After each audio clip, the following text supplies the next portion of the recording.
He thought he was in control. How wrong he was. Come to the dark side driving. It's the dark side driving. Come to the dark side driving. It's the dark side driving movie club.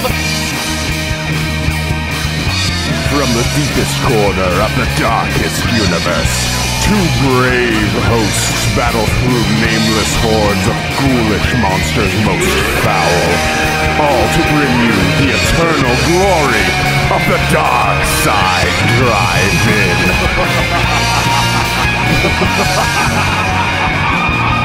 It's the dark side driving.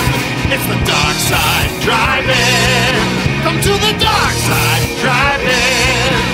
It's the dark side driving movie club. It's the dark side driving. Come to the dark side driving. It's the dark side driving. It's the dark side driving movie club.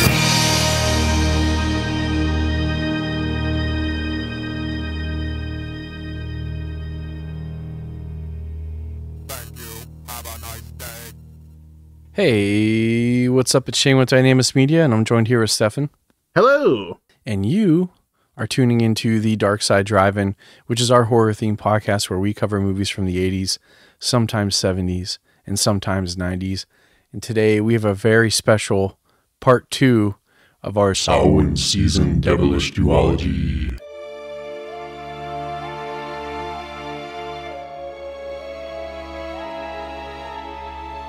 Ooh. 976 Evil. It's the Dial first time I've seen this.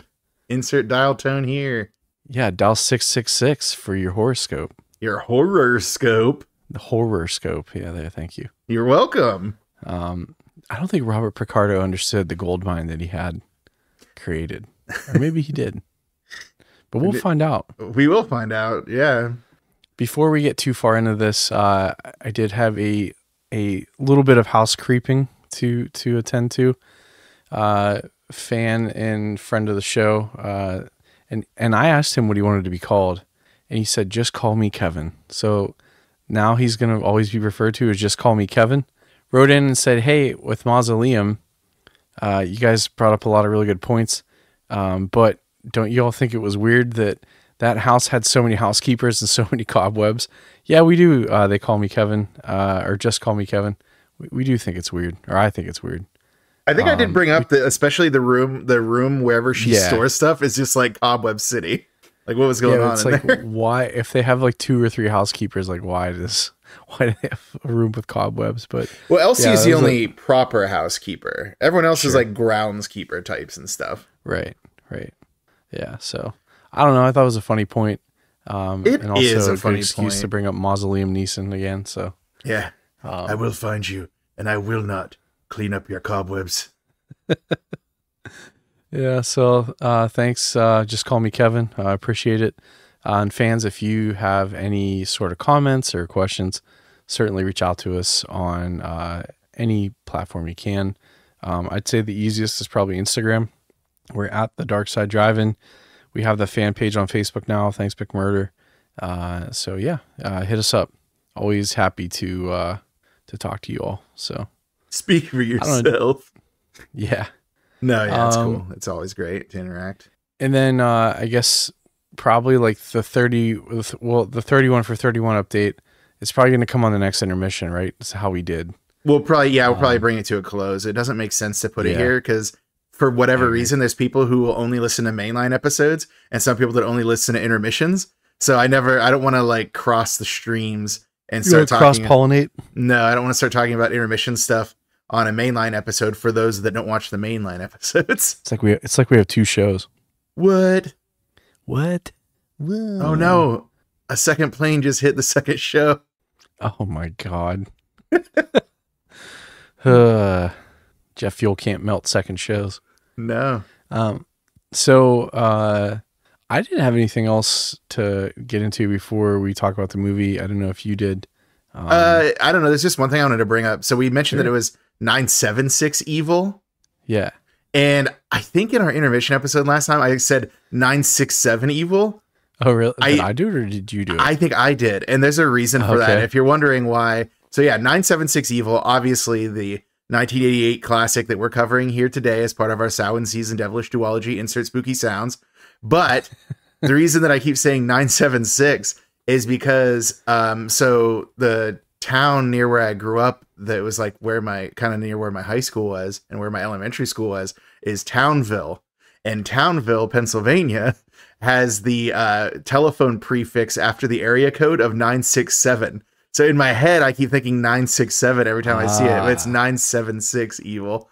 But yeah, so I was like, why do I keep saying that? I was like, oh, because so many people who I went to like school with had 967 phone numbers. And that was actually considered long distance from where I lived, because that was how big my school district was, like geographically, was not everyone, like I'd had to already get used, like how nowadays people are just like, oh yeah, you just put the area code in your phone number. That's what everyone's always done, right? It's like, no, there's a time where a landline, you could just call somebody local. Yep. And it was, you didn't have to put the prefix in or put the area code in. You need to put the prefix in. But yeah, so the area code wasn't always necessary, but for me, it pretty much always was, because mine somehow was like considered a Cooperstown phone number. So then like, it would be like Oil City and Franklin, I could call, but not anyone that I went to high school with, or the town where my dad lives, Titusville. Like I couldn't call that one without being long distance. It was what a time to be alive. Stupid phones. Yeah. And sometimes they kill you, as we learned from this movie. Sometimes, yeah. They have the ability. That's true. They have the means and the motive. But do they have the means? I mean, I don't doubt the motive. They are men of means. Do you want to talk some more about phones? Hey, how did you feel when in this movie at one point there's a busy signal? I feel like I had like a Vietnam flashback when that happened. I was just like, what? A busy signal? Like, we don't hear those anymore. We don't have lines like that anymore. I liked when Hoax's mom came up and was yelling at him because he was tying up the phone line. Yeah. Like that hasn't happened in a long time. Back when dial-up internet was a thing, and you basically just like you get in trouble with your parents because they needed to use the phone. Yeah, but like think about a landline. Once like my parents still have a landline. My grandparents have a land. Like I think like I don't have a landline. So I've always had a telephone number, but I've never had a landline like associated with it, so you couldn't like call it. Even when we lived together, we had a telephone number. But like I'm trying to think the last time that I was ever like in a home that was like mine that had a telephone, like an actual landline. It's, I don't know, something weird to think about, but like, yeah. So like when we were kids with dial-up internet, like an actual physical line would be there. Yeah, it literally would tie up the phone, and it would like, you couldn't, so if you wanted to make a call, you had to like disconnect the internet to be able to use the telephone. That was there was like third party like software you could get. We had one that was called like Call Wave, I want to say. And what it would do is if someone would call while you were online on your dial-up internet thing, it would record a message from them, and then you could play it while you're online and find out if it's something urgent or if it's just someone calling to check in or if it's, you know, a telemarketer or whatever it was. Of course, because our dial-up internet when I was growing up was so slow, it would take like most of the evening for that message to translate. It might have been easier just to send like a passenger pigeon to like deliver the message, or carrier pigeon. Yeah, or just drive it. Well, no, it was we're kind of remote, but still, yeah, you're long distance. I forgot. Yeah, don't forget, I just explained it. So yeah, there you go. This has been Telephone Corner. But no, that was the one thing this spooky topic. That was, yeah, to talk about spooky. Like I have to have a long distance provider.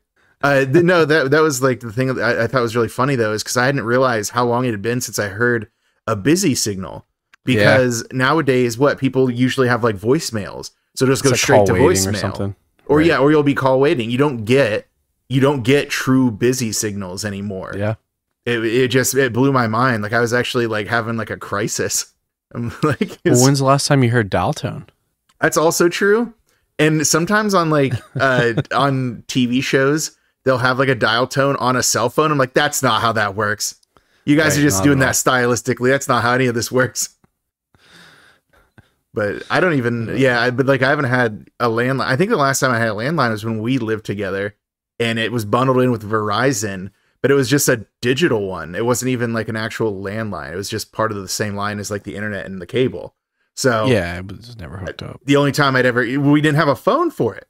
So we would just like, sometimes we like, if we're watching cable for some reason and not just streaming, like, because at that point streaming was the thing. Sometimes like when you're watching cable, it'd pop up and say phone call coming and just say the name of the phone call. And it's like, nah, we don't have a phone to answer that. Good thing we don't though, because sometimes you get calls from Satan. Yeah. Satan, I got your number. You're gonna make me yours. Oh, that doesn't work quite the same way. It doesn't. All right. It doesn't. So, okay. Well, before we get into the film, though, I'm pretty sure you have more you need to do. You think? Yes. Do I need to remind you? How long has it been since we've recorded an episode? No. So, so normally we do like softball questions for the creepy questionnaire. And okay, so first let's introduce the segment. Yeah, I'm getting there, dude. Jesus. I'm impatient. I fucking can tell. I need to get back to playing Call of Duty. I'm jonesing for it. You're like, yeah, I can hear your teeth chattering. I'm falling behind. Every mainline episode, we do a game we like to call the creepy questionnaire. And normally, like in the past, probably like 4 or 5 weeks, we've done like really easy questions just to talk about the movies. Last week was the first time we went back to the like old form of tune in next time. So last time on the creepy questionnaire, we asked the question, what was widely considered the first horror movie? I think it was like 1898 or something. And I can't remember what you guessed exactly. It was something like it was like the House of Satan or something like that. Yeah, I thought it was something. You were so close, dude. And it was the House of the Devil. Oh, really? I thought that was a more recent movie than that. So it is, but there was an original. I don't even think that one's a remake, to be honest with you. I don't know. It's just a good name, and they're like, we'll just take that name. Well, at that point, it's it's definitely in public domain. Free, people have free reign over that stuff. But yeah, apparently, late 1800s, it was widely considered the first horror movie. I've never seen it. I'll be honest with you, I don't even know where you could watch it. So if any of you know where to watch it, hit us up, let us know. But yeah, Stefan, I've got a new question for you, and I think you're gonna get this one, but I don't know. There's a theme. There's a meta going on here. So, is it a meta quest? Yes. Yeah. Meta Quest 2. Oh, I have terrible news. They've released a Meta Quest 3, so we're already out of date. Oh, shit. I actually have a Meta Quest 2. Do you really? Mm-hmm. Yeah. I got it mostly for Beat Saber. You should play Resident Evil 7 on it. Absolutely not. Haven't I? Okay, I don't want to derail us now, of all times. Sure. Hold on. Do it start so I can then yell at you. Fair enough. So, I bought, like, a lot of times those games on the Quest are cheap for no good reason. There's like huge bundles of tons of games. So I'd like get all these games. And I remember I got one that had Climb and Climb 2, which are these like mountain climbing simulator games. And I tried to play it like in my living room. And at one point I fell in the game and I couldn't handle it, the vertigo in real life. So I fell in real life. And I was like, this is dangerous. This isn't for me. I can't be playing this game. So I never played it again. Well, that's the game that they showed the videos of everyone at like the conferences, like jumping into televisions or like tripping and falling. Like that's like notoriously one that gets like saddled with like the creepy vertigo syndrome. That's why I stick to my rhythm games. I'll do what's that Pistol Whip is a really fun one. I've played like Beat Saber a lot. There was one that was like a Viking drumming game. Like you're like a Viking like longboat drummer, but it's just a bunch of like folk metal songs. So I was really enjoying that. Oh, you know what? We should hang out and play VR games sometime, Shane. Oof. Maybe. Wow. I don't like VR. I just got rejected sickness. in media res in front of all of our listeners. Live. Yeah, in perpetuity. Yeah. Oof. That'll stand the test of time. Now I'm just not. Heard it here first, folks. Yeah. But anyways, back to our regular scheduled programming.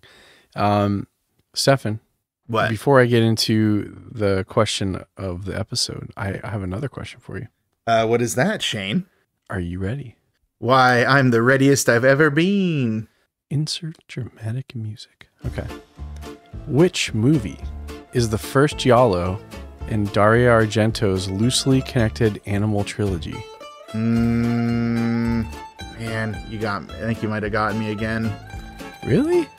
Yeah, I'm not really.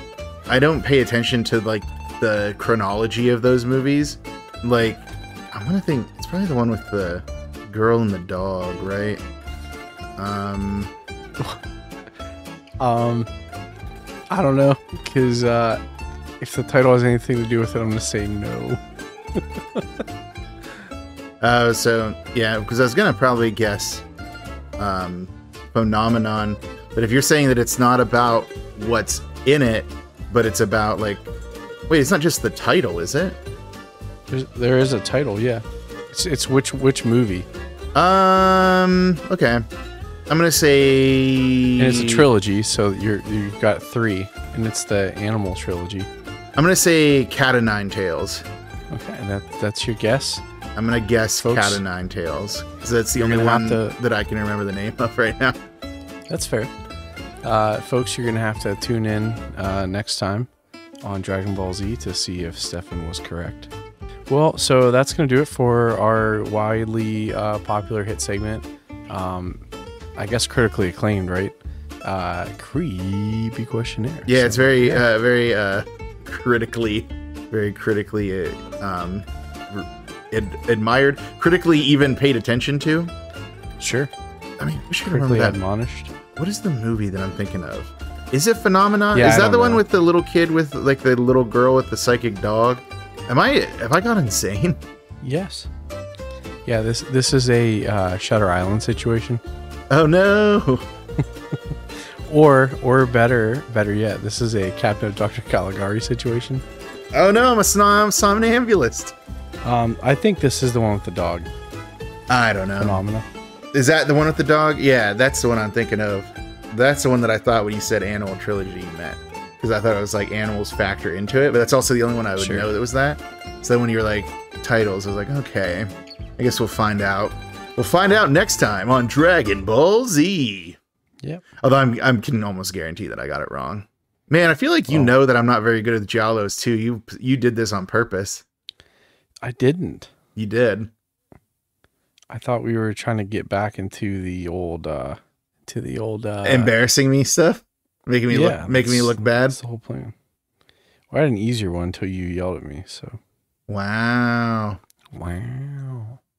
Yeah, no, I'm kidding. I thought you were gonna get this one. Like I thought you wouldn't. I thought you were gonna know it right away. But yeah. So we'll have to see you next time if you're correct. But hey, Suspiria. Yeah, that's just another. That's just another Giallo. Start naming Giallos. just another Giallo. Just in perpetuity, just keep like every 2 or 3 minutes, just throw one out there, like for the rest of like any recording we do. Yeah. Or so. Thank you, rats. I don't know if I can say that a Giallo. I don't think it is. Tenebrae. I think they wanted it to be. Damn. Ironically, I think the New York Ripper is a Giallo because I don't think it's an American movie, but. All right, continue. I'll stop interrupting with random Giallos. I'm sure you won't. But yeah. So I think it's time that we get into the movie that we're here to talk about. I had some initial thoughts. I don't know if you had some initial things you want to talk about, but I'm pretty excited to get into the cast and crew because there are some people in here that I think played a character type that they shouldn't have, but they did a great job. And I also took me way too long to realize that I had no idea who Spike was, even though I thought he was another actor. And I like looked him up for like 20 minutes trying to figure out who this guy was and where I had seen him before. So pretty interesting. But had you seen him anywhere before? No, I had not. Nothing. Like, he wasn't the person that I thought he was. I've seen other movies that he's in. I just didn't know that that's like who he was. Like, I've seen the Hulk Hogan one. I mean, we'll get into that. Tour Duty, I think that was. Is that the one where he like holds the guy up and he like grunts at him until the guy poops himself? Yes. Okay. Yeah, that's a weird movie. Yeah, it sure was. Yeah, but if we wanted to know more about the cast and or crew. Why, Shane? I thought you'd never ask. Here we are. 976 EVIL. It's okay. This is the directorial debut of one Robert Englund, who everyone on Earth presumably knows as one Frederick Krueger, at least in his acting role. Have you ever seen these Nightmares on Elm Streets? No, who's the brainchild behind that one? I don't. It was Wes Craven. Some no name, right? Yeah, certainly not someone who taught briefly at Westminster long ago. Yeah, we've been through that one. Yeah, although he only really was like a active force in the like first one, or at least Westminster. Yeah, he wasn't like a 10-year. I was talking about Nightmare on Elm Street, because he did like the first one, and kind of took a hiatus, like getting like slightly involved. I think he was kind of involved in Dream Warriors, the third one, and but he really came back in like '94 when they did Wes Craven's New Nightmare, which was like the super meta one. It was kind of like his proving ground for like the concept that would eventually probably become Scream, because it was the one where, like, you know, the actress who played Nancy was like playing herself, you know, later in life and stuff, reflecting on this movie. So it's just kind of a fun movie, kind of playing with these meta ideas that would be more interesting to Wes Craven towards the end of his career. Although he also did that werewolf movie Cursed in like 2005, and what happened there? What was that about? I don't know. I didn't really like that movie. Yeah, man. It was pretty bad. Yeah, a lot of people didn't. I mean, it's fine. Which made me question, like, were all his other stuff, were they bad? But no, Wes Craven was good. No, actually, that depends, because you don't like some of Wes Craven's earliest work. You don't like Last House on the Left. You do not like The Hills Have Eyes. So I think for you, Wes Craven's a lot more miss than he is hit. Would you say, or do you disagree with that premise? Here's what's weird with Wes Craven is he, to me, has made my least favorite movies of all time and some of my most favorite movies of all time, which are really hard for me it's hard for me to reconcile that. Because you really like his, oh, sorry, go ahead. No, good. I was gonna say, you really like his Swamp Thing with Dick Durock. Did I talk about this last time? I feel like I brought this up. No, we talked about Dick on the last. We love talking about Dick on the intermission. But I don't look. I hate Last House on the Left, and I'm sorry. I don't know. I get it, but I don't. The Hills Have Eyes. It's okay. Not super into that, I guess. I love Scream, dude. It's like one of my favorite movies of all time. So I don't know how to I don't know how to reconcile that. I think that some of his lesser things are also super interesting. Like, did you ever see, what was it? The Serpent and the Rainbow? I have not seen that one. Yeah, it was like Bill Pullman. It was like an old school sort of zombie thing, like where it's all about like voodoo magic and stuff like that. It was a kind of a fun movie. I like The People Under the Stairs. Seems like there's a lot of people under those stairs, though. It's kind of crazy. But I think People Under the Stairs is a pretty good movie. He did one in like the early 90s, late 80s called Shocker, which is like about this dude who's like executed in the electric chair. And then he like basically becomes like an undead electric murder man. Hence the name Shocker. Have you ever seen that one? That's a fun one. No, I mean, I've seen it. I've never seen it, but I've seen like the cover. I've also seen like clips. So just a question. So he directed Scream, but he didn't write Scream. Oh, did he So not? is that technically his film or not his film? He's always credited with that franchise, but the writer is Kevin Williamson, who's written a bunch of other stuff. Yeah, I guess it depends on how involved he is. It definitely takes a lot of like the meta elements that he had introduced, like I said, in like New Nightmare. So it's kind of surprising if he wasn't somehow involved in that process. But I couldn't say for sure. Yeah, because he did Scream. Kevin Williamson did Scream. He did I Know What You Did Last Summer.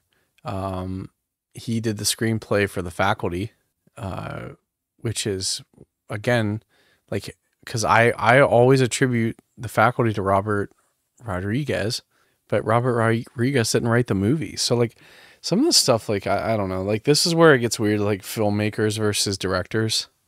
Yeah, Kevin... Then Kevin Williamson went on to write Dawson's Creek and then Vampire Diaries. Oh man, his star just keeps rising, don't it? Well, it's just weird.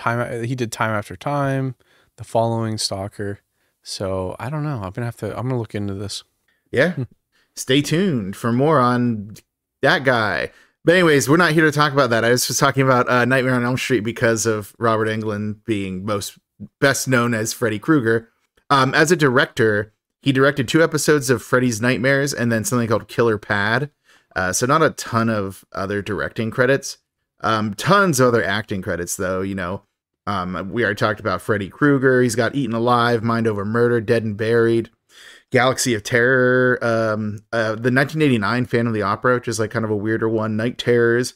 One of the weirder credits he had, did you see that he was a vocal performer on Can You Feel the Love Tonight? Elton John's song from The Lion King. Yeah, like what was he doing? I don't was he just know. A background singer? Don't know. I didn't do enough research into it, like how involved he was. Because he's almost credited with one entire version of a track of it, which I'm like, what? Like, I don't know. I'm going to have to do more research on that. So yeah, if anyone wants to do the legwork for us on that one, I'm very curious. Yeah, please do.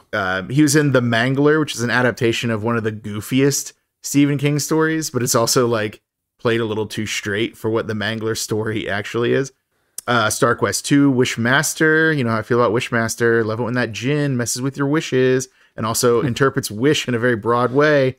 Urban Legend, Strainland, Python, 2001 Maniacs, Behind the Mask, The Rise of Leslie Vernon. Some lower points in his latter career, Zombie Strippers, and then Strippers versus Werewolves.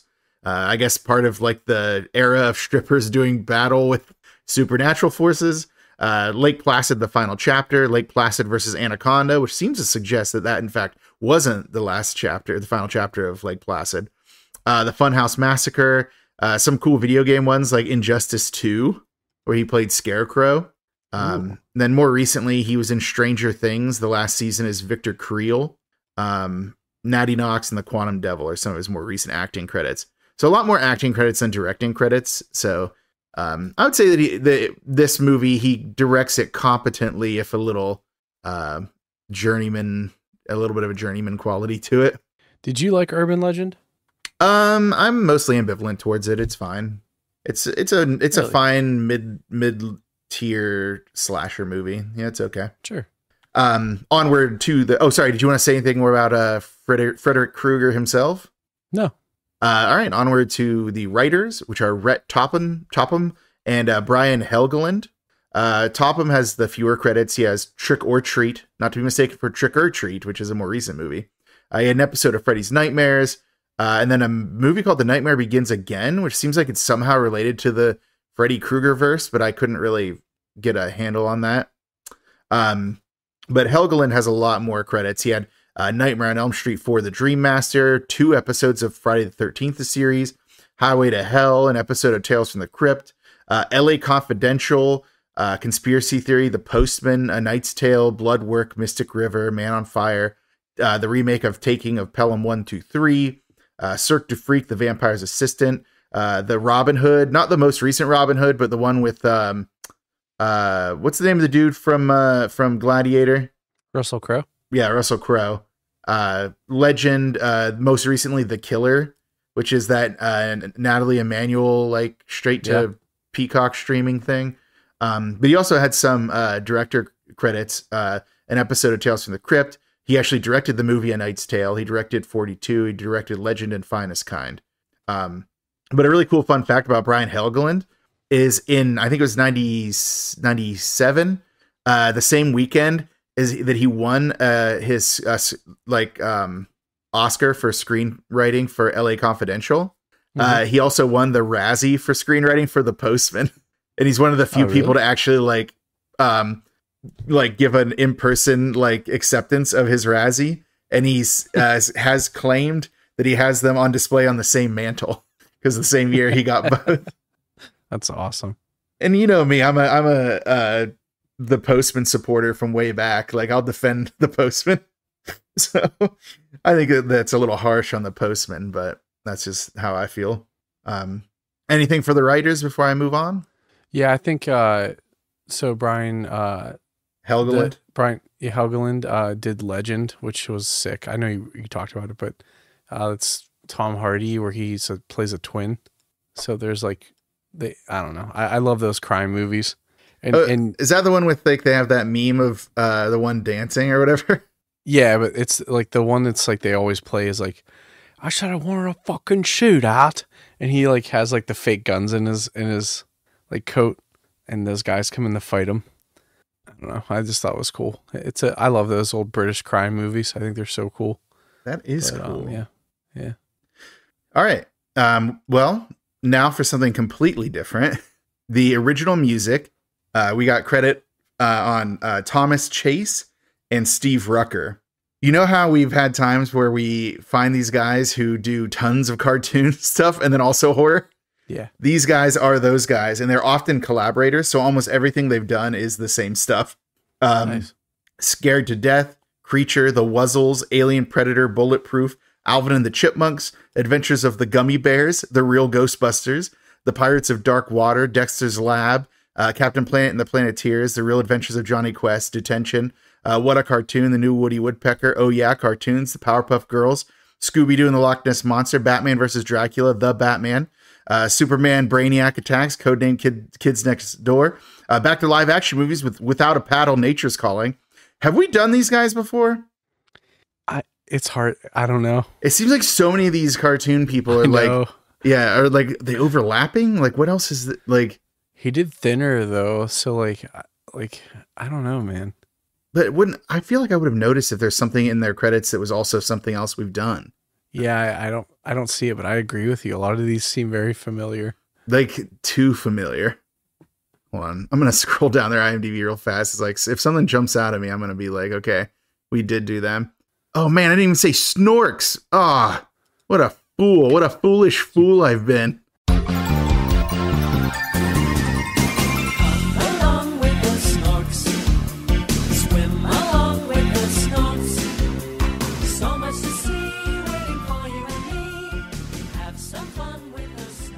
They didn't even bring up Snorks. It's our last episode. You bring up Snorks. That's it. I'm canceled. Yeah, it's over. Man, okay. I'm not seeing anything else that I missed. Unless I'm going back in. Okay, I'm way back into the 90s now. If it were here, it would be here already, right? No. Okay, no. I think that I'm safe. I think that they somehow they are also. Yeah, so they were on. It looks like they're performers for specific songs in Thinner, which is an interesting credit. Yeah. But all right, sorry, I'll clear the way for you if you had anything you want to bring up for these guys. No, it's just nuts how all these guys get into these things and they're all in these cartoons. It's just unbelievable. Probably just a lot of work in cartoons. So if you're a musician looking for work and it's yeah, got it. Their checks cash just as well as horror movies too. So probably more so. Probably. Next up, I went for makeup effects. Specifically, it looked like a lot of the people there were working for Kevin Yeager's company. So I was like, well, I'll just do Kevin Yeager then, because he's also here as the supervisor. So for Kevin Yeager, we've got Friday the 13th, the final chapter, which we know is a S tier Friday the 13th. A Nightmare on Elm Street 2, Freddy's Revenge, Trick or Treat, Nightmare 3, The Dream Warriors, Cherry 2000, Nightmare 4, Dream Master. Coming back for a lot of Nightmare stuff. Bill and Ted's Excellent Adventure, that 1989 Family Opera I mentioned, Glory, coming back for Bill and Ted's Bogus Journey, slumming it a bit for Children of the Corn 3 Urban Harvest, and Rumpelstiltskin, which, do you remember that Rumpelstiltskin movie from like the 90s? It was like one of those weird sort of, there was like this era of weird fairy tale horror movies that they did for a little while. Hellraiser Bloodline, The Dentist, Tales from the Crypt, The Bordello of Blood, Face Off, which is the movie where they take John Travolta and Nicolas Cage's faces off. The Master of Disguise, all 171 episodes of Bones, or at least 171 episodes of Bones. I don't know if that's all of them, but it's got to be. How many episodes of Bones can there be? Then 34. Wait, what? How many are there? 234. So he wasn't even on all the episodes. Man, what happened that he didn't get to finish? How do you say Bones? This guy's name again? Kevin Yeager. I have him credited on all of them. Oh, okay. Well, never mind. Maybe I misread. Well, some of them he wasn't special effects. Some he was just makeup.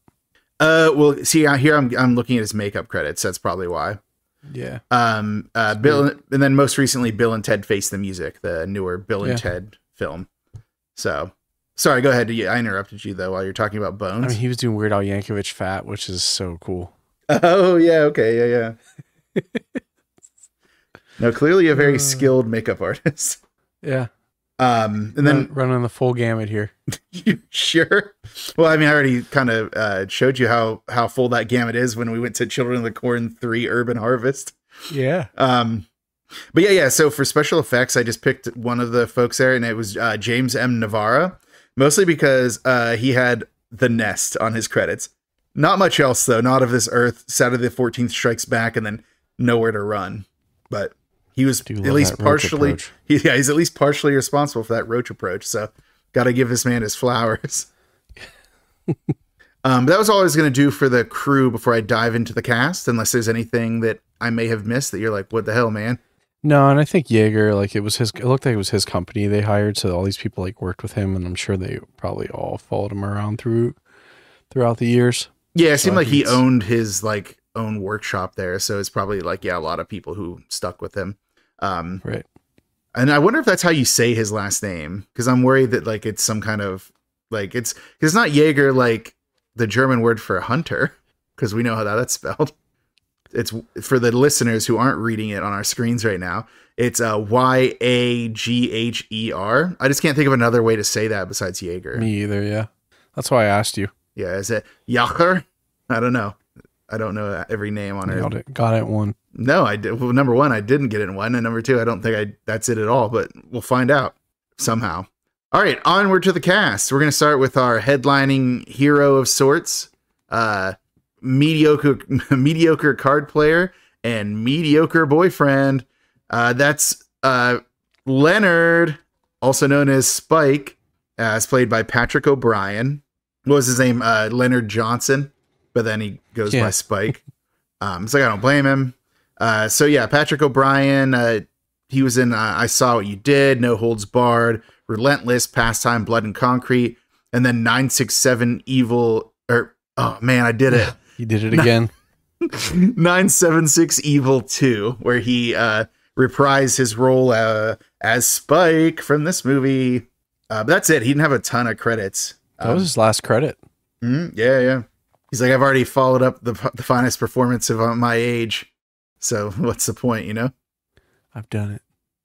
He didn't even have top billing on the one thing I saw. Which one was the one with Hulk Hogan, No Holds Barred, right? Yeah, that's it. Yep. Yeah. So there you go. He's quite a career there. Next up is his cousin, who may or may not get demonized, Hoax, as played by Stephen Jeffries. It's like, it's kind of crazy that like there's a guy named Spike, but it's like, oh, it's his nickname. His real name is Leonard. But by all accounts, Hoax's real name is Hoax. Why? Yeah. Why is his name Hoax? I say that because Aunt Lucy, who calls Spike Leonard, still calls Hoax. But okay, that's Stephen Jeffries. Some pretty cool credits for a while, and then some really gross ones, and then some cool ones again. So he has Fright Night, The Chair, The Road Raiders, Wild Blade, takes a break to do about a decade of porn through the mid 90s. There, a lot of porn. Then he comes back for the New Terminal Hotel, Mr. Hush, Bite Marks, and The Day of the Living Dead. Oh, and then something called Checkpoint too. So there you go, Stephen Jeffries. A lot of movies, and not less than half of which is mid 90s porn. Anything you want to add about Stephen Jeffries and his porn career? Yeah, let's get into some of his porn titles. Hold on, I'm just kidding. Don't do it. Yeah, no. Ordinarily, if there was like any kind of like, if there's anything about it that's like plausible deniability, maybe, but those titles are serious. So we'll abandon those at the gate, please. Yeah, sure. All right. Next up is our somehow secondary protagonist, which is Marty, as played by Jim Metzler. River's Edge, Hot to Trot, Sundown, The Vampire in Retreat, Circuitry Man, Waxwork 2, Lost in Time, Plughead Rewired, The Circuitry Man 2, Children of the Corn 3, Urban Harvest. So, it looks like our buddy Kevin Yeager wasn't alone at that Urban Harvest. Apollo 11, LA Confidential, Phantom Town, Megiddo, The Omega Code 2, and then some more recent television work. So he's still been active more recently than The Omega Code 2, which I think was like a mid-2000s movie. So Jim Metzler, anything to add, Shane? Not at all. He's another one that kind of looked a little more famous. I don't know why. I don't know. They could have used some Bosch. This movie could have used a little bit of Lieutenant Bosch. Yeah. We really could have used like a Bosch type, Yeah. Like way more competent than you'd expect. Yeah. Yeah. No, I agree with you. I think his most recent thing was like Mad Men or something. So like he's been pretty active on a bunch of hit shows, but like usually just like 1 or 2 episode stints. All right, onward to a character that I'm still not sure how she got involved in this movie as heavily as she did, but Angela Martinez is played by Maria Rubel, who I guess is some kind of school official. Now? No. What? Like, you said school official. Yeah, in the movie. Oh. Because she's in the office and Marty finds her and then she's just along for the rest of the movie for some reason. It happens. No, but okay. I mean, we'll get into this during the plot description, but he literally comes to the office, like fawns over her for a second and he's like, I want to talk to Leonard Johnson. And she's like, well, and he says he like shows his like private investigator's badge or something. She's like, fine, I'll give you 5 minutes. And then it's like, what? Why? Like, what's happening? Who are you? Is she a principal? Like, what is she? I don't know. And like, I like the whole time too, like it's almost like they wanted more payoff with like the love interest kind of thing. And it just like nothing, like, I don't know. It was kind of weird. It seemed like they're setting up like a love side story for Marty, but like, it never really solidified. Some of her stuff, The Imposter, Salvador, a couple of episodes of Remington Steele, which I only bring up because I love talking about Remington Steele, Love Among Thieves, Break of Dawn, and Late for Dinner. So that's about all I had for her. She has a lot more TV work, like some TJ Hooker, some Night Court. But you know how it is. We can't just get into every television thing everyone's ever done. Right. So there you go, Maria Rubel, inexplicable second, or I guess tertiary protagonist. I don't know how you'd describe it. Next up is Spike's love interest, Susie, as played by Leslie Dean. She had a decent clutch of stuff. An episode of Freddy's Nightmares, Girlfriend from Hell, Midnight Ride, Freddy's Dead, The Final Nightmare, To Protect and Serve, Movie Madness, A Place to Be Loved, Plump Fiction, which I'm guessing is some kind of, parody movie. And she actually had some interesting like side projects. So she was a former Dallas Cowboys cheerleader, presumably before, her film career. And then she was like a member of a lipstick lesbian musical group called Femme de Femme. And then another rock band called Scary Cherry and the Bang Bangs. So she had a music career of some sort. I've never heard of those before, but it's part of her career, so we're going to talk about it. I'm pretty sure she was in roller derby as well. Oh, okay. Is that like she was active in the roller derby community? I think so. Or is there I a read film that somewhere. called roller derby? No. I think she was literally like a roller derby, like athlete. Well, she kind of had the look, so I wouldn't be surprised. Yeah. But then again, that also could just be costuming. That she had like the punk look going on. All right. Onward to Aunt Lucy, is played by Sandy Dennis. She had a lot of credits, but I decided to make the number of credits I write down inversely proportional to how annoying her character was. So she's in Who's Afraid of Virginia Woolf, A Touch of Love, The Out-of-Towners, God Told Me To, Nasty Habits, The Execution, Laughter in the Dark, Parents, and then The Indian Runner was the last thing I put for her. So Sandy Dennis, a character who's incredibly good at being annoying in this movie, so I'm assuming that that's a good acting. Solid. All right. Now we're going to get to the baddies of sorts, but then also like the, I guess, bullies.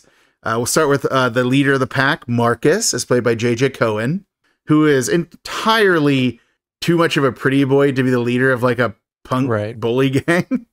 But yeah, he had Paradise Motel, Back to the Future Part 2, and Back to the Future Part 3, where in each one he played a member of whatever version of Biff's gang existed in that time, but not Biff himself. It was always skinhead. He was just always the same archetype of a guy in the background. It was super funny. He had the principal, Object of Obsession, Almost Famous. That's about all I wrote down for him. I know that one of the things about Back to the Future was he actually wanted to be Biff, but they didn't think he was like big enough, right? Was that what they said? Yeah. But here in this movie, they let him have a turn as the leader of a bully group, and I think he does a good job. Next up is Airhead. It's played by Gunther Jensen. Innocent Victims, Noir, The Vampire Hunters Club, and then just a bunch of TV one-offs, so not going to get into that. Oh my god, dude. I finally figured out who... I'm sorry. No, go ahead. I went down and... Okay. Just indulge me for a moment. You've been indulged. Okay. So Patrick O'Brien looks like another actor. And it's been driving me insane that I couldn't remember who it was. Okay. So J.J. Cohen is in a movie with another actor called Fire with Fire. Craig Sheffer. A young Craig Sheffer looks almost identical to a young Patrick O'Brien. So, and people, they're like, well, who's Craig Sheffer? Like, what do I know? He was the uncle in One Tree Hill. So for anyone that's like, who the hell is that? But as a kid, they looked very similar. They had that weird like punk 80s look. And they weren't like identical, but I mean, it was close enough. Fair enough. I don't know anything about One Tree Hill, so I would not identify a person from that. So sorry. He was in Nightbreed. Oh, he played Aaron Boone. Okay. Yeah. Well, Nightbreed. Yeah. Okay. That makes sense. Yeah. I like Nightbreed.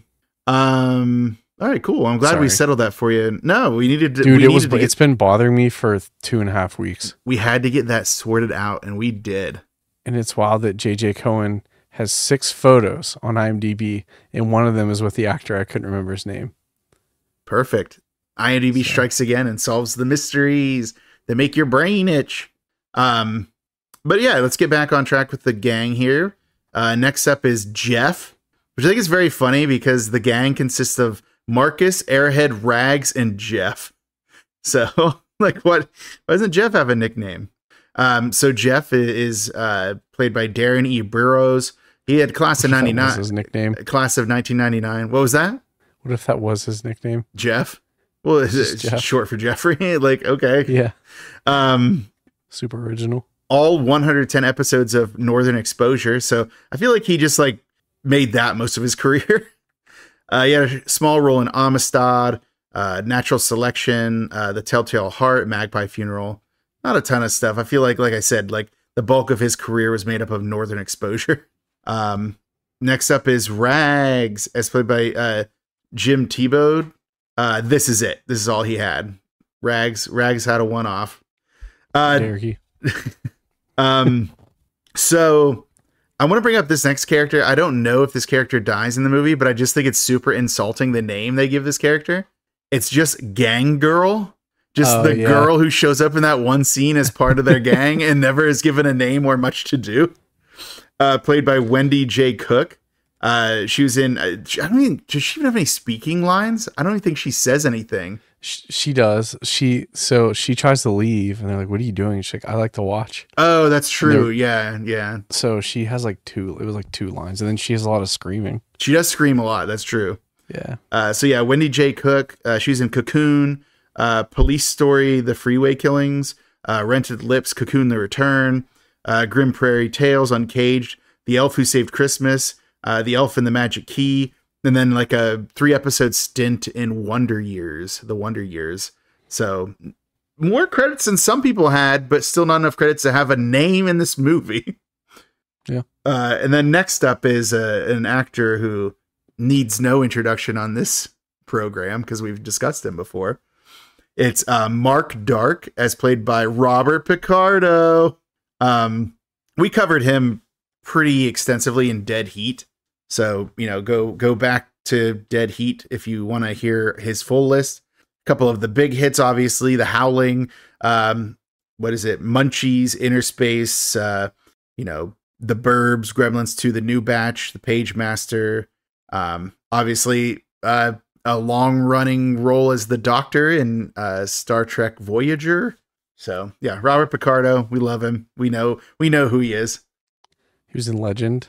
He's like the goblin thing. That's true. He is in Legend. Yeah, he does so much.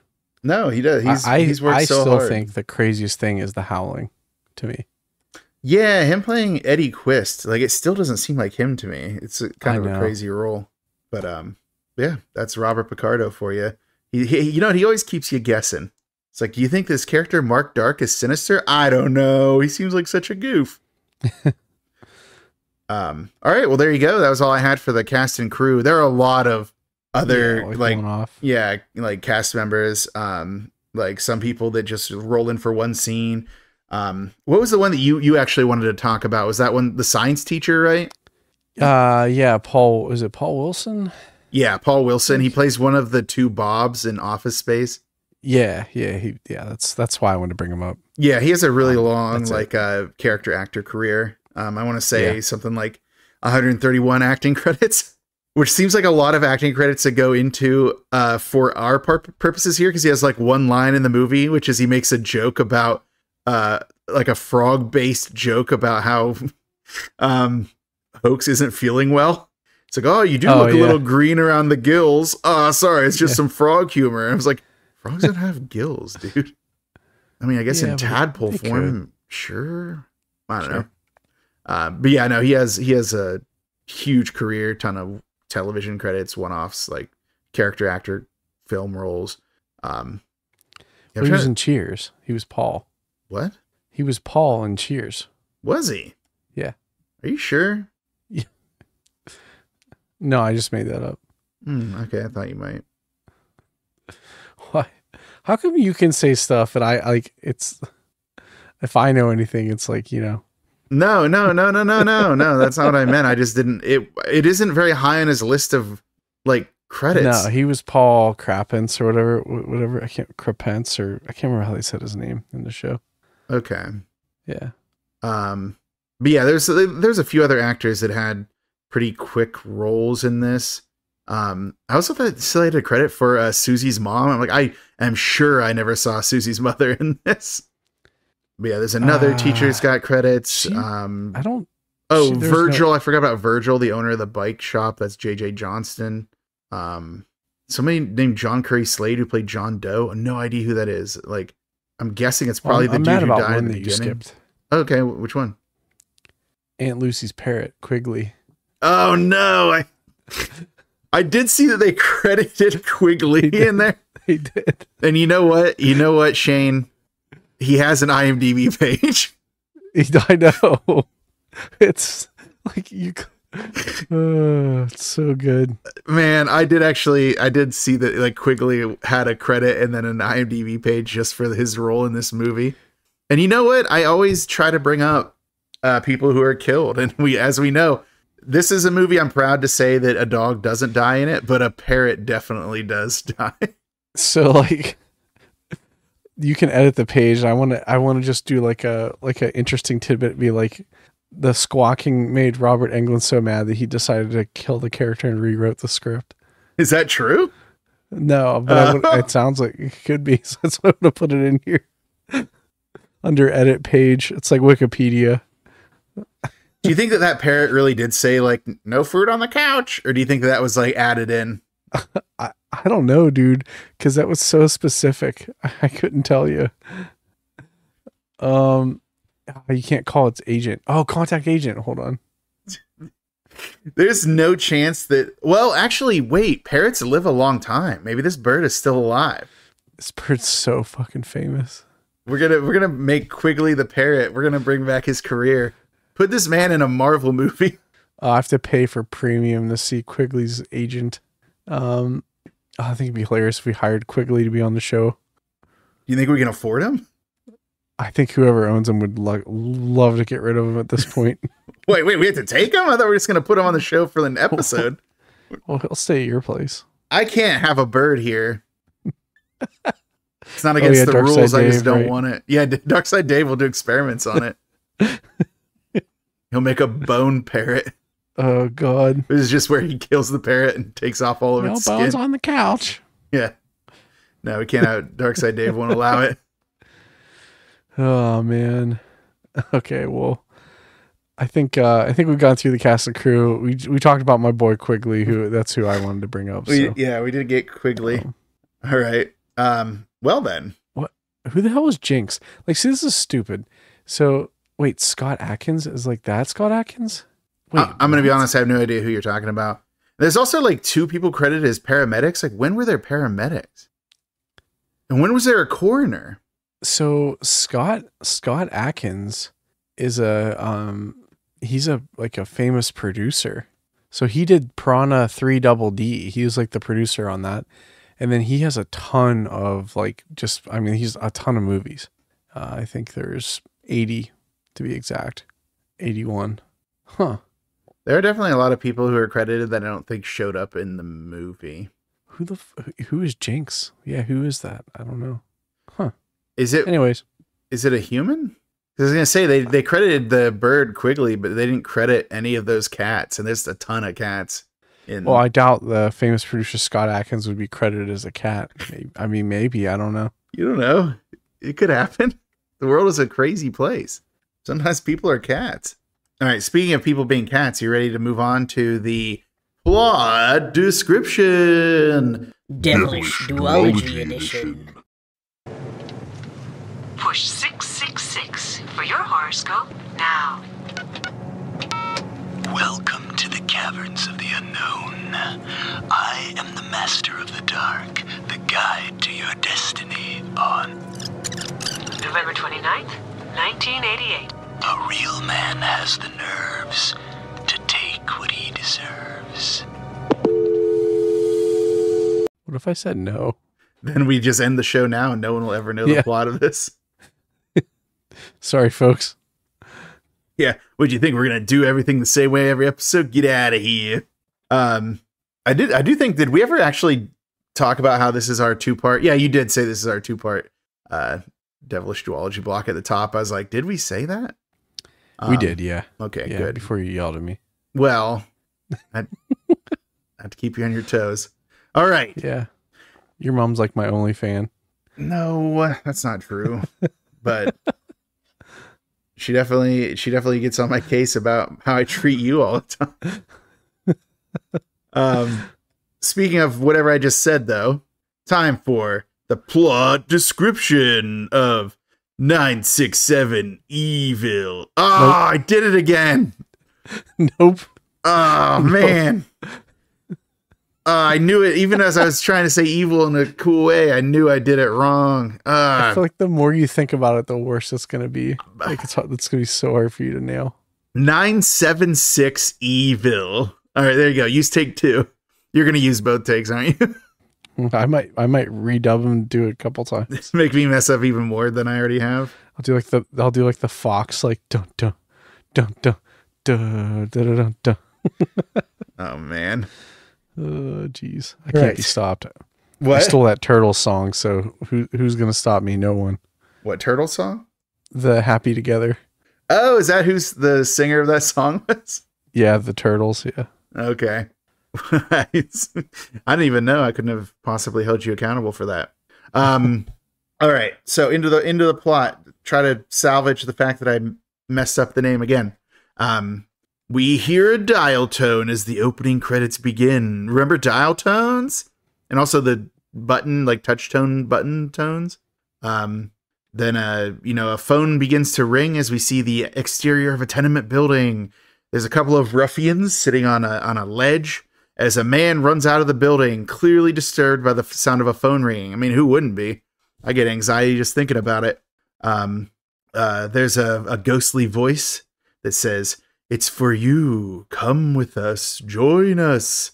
As people in a local business that looks like a fortune-telling business maybe, are like beckoning to the terrified man to like answer the phone as he runs by. Basically, phones are ringing all around him no matter where he runs. Even a car phone. Hey, Shane, did you see that car phone?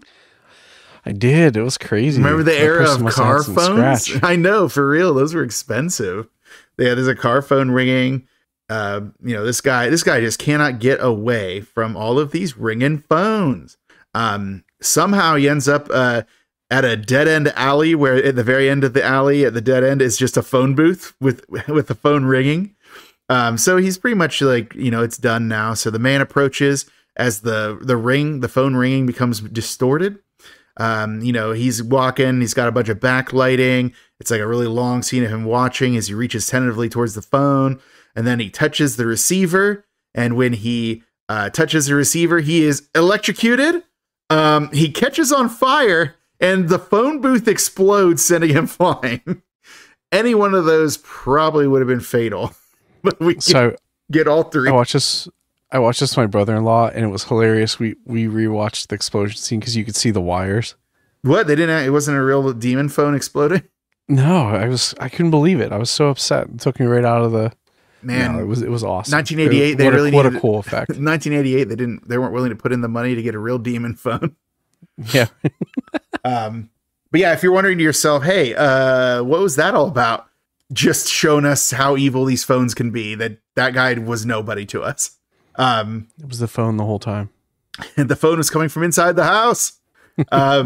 So yeah, we cut to a diner called Dante's. Shane, get it? Shane, it's like Dante's Inferno. Is that an Alighieri thing? Yeah, Dante Alighieri.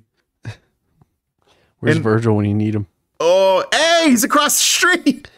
Oh, what? That's actually kind of a fun thing. Yeah, the Virgil's motorcycle repair is across the road from it. I love that.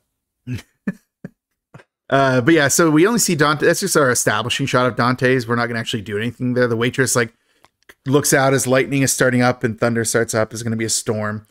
Then we cut to a movie theater that is playing a continuous horror movie marathon for only $1.99 a seat, which seems like an incredible deal.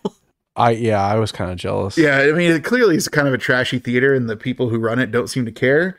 But man, you give me $1.99 just to watch horror movies constantly, and they definitely switch out the reels, because there's a scene where it's Marcus, right, is changing out the reel because they're playing poker in the projection room. Speaking of, in the projection room, we see a group of ruffians playing a game of poker together. You can tell they're ruffians because, they can tell these youths are ruffians because many of them are wearing leather. They're drinking various forms of alcohol.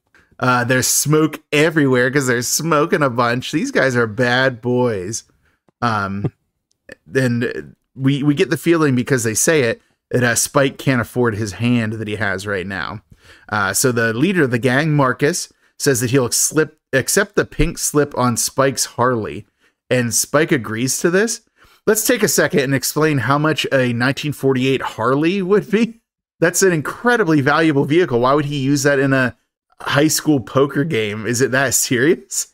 Yeah, this is where it got kind of weird. Like, and I also think he was cheating, not him. Like, I think Marcus was cheating, but what, Marcus? No way! I can't believe he would be. Duran cheating? Jeez. Yeah, but no. Later, it's established that this is a 1948 Harley Davidson. It's like absolutely no chance that this dude's gonna wager it on a game. Like, there's no way that this game is that important to him. It was also his dad's, wasn't it? It was. That was part of it. Like we find out later. But for whatever reason, Spike agrees to this. Marcus wins the hand. Addiction. It is. He's actually a gambling addict, and we know that's an addiction now. But like back then, they're probably just like, "Oh, what an idiot." But yeah, Marcus, wins all the other guys. The other guys being what? Jeff, Rags, and Airhead.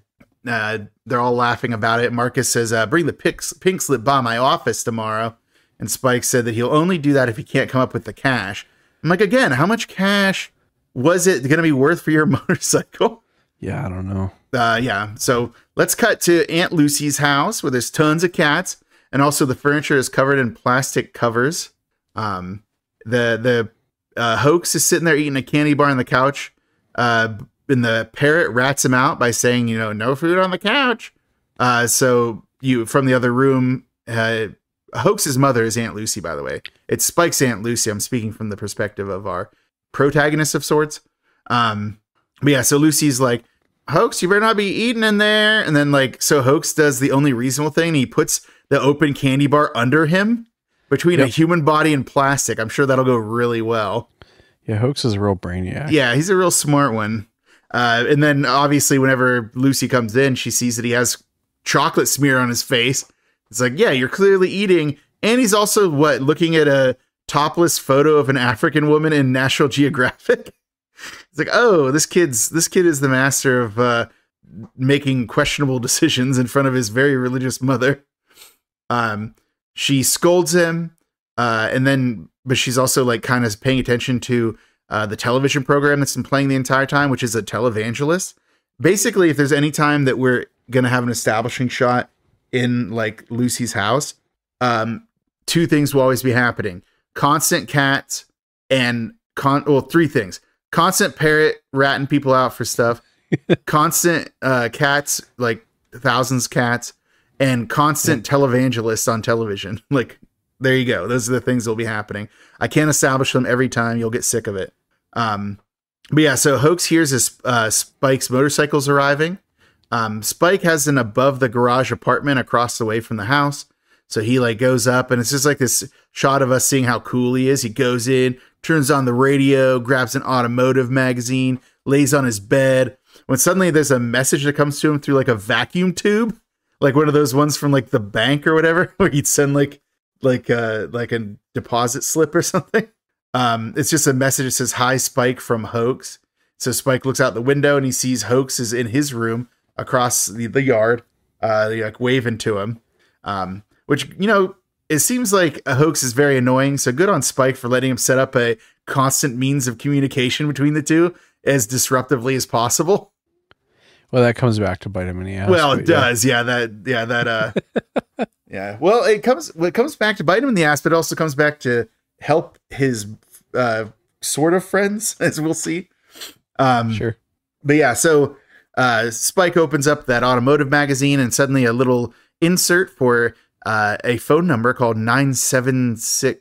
Yeah, I did it right. 976 Evil falls out, which advertises that you can call to get your horror scope.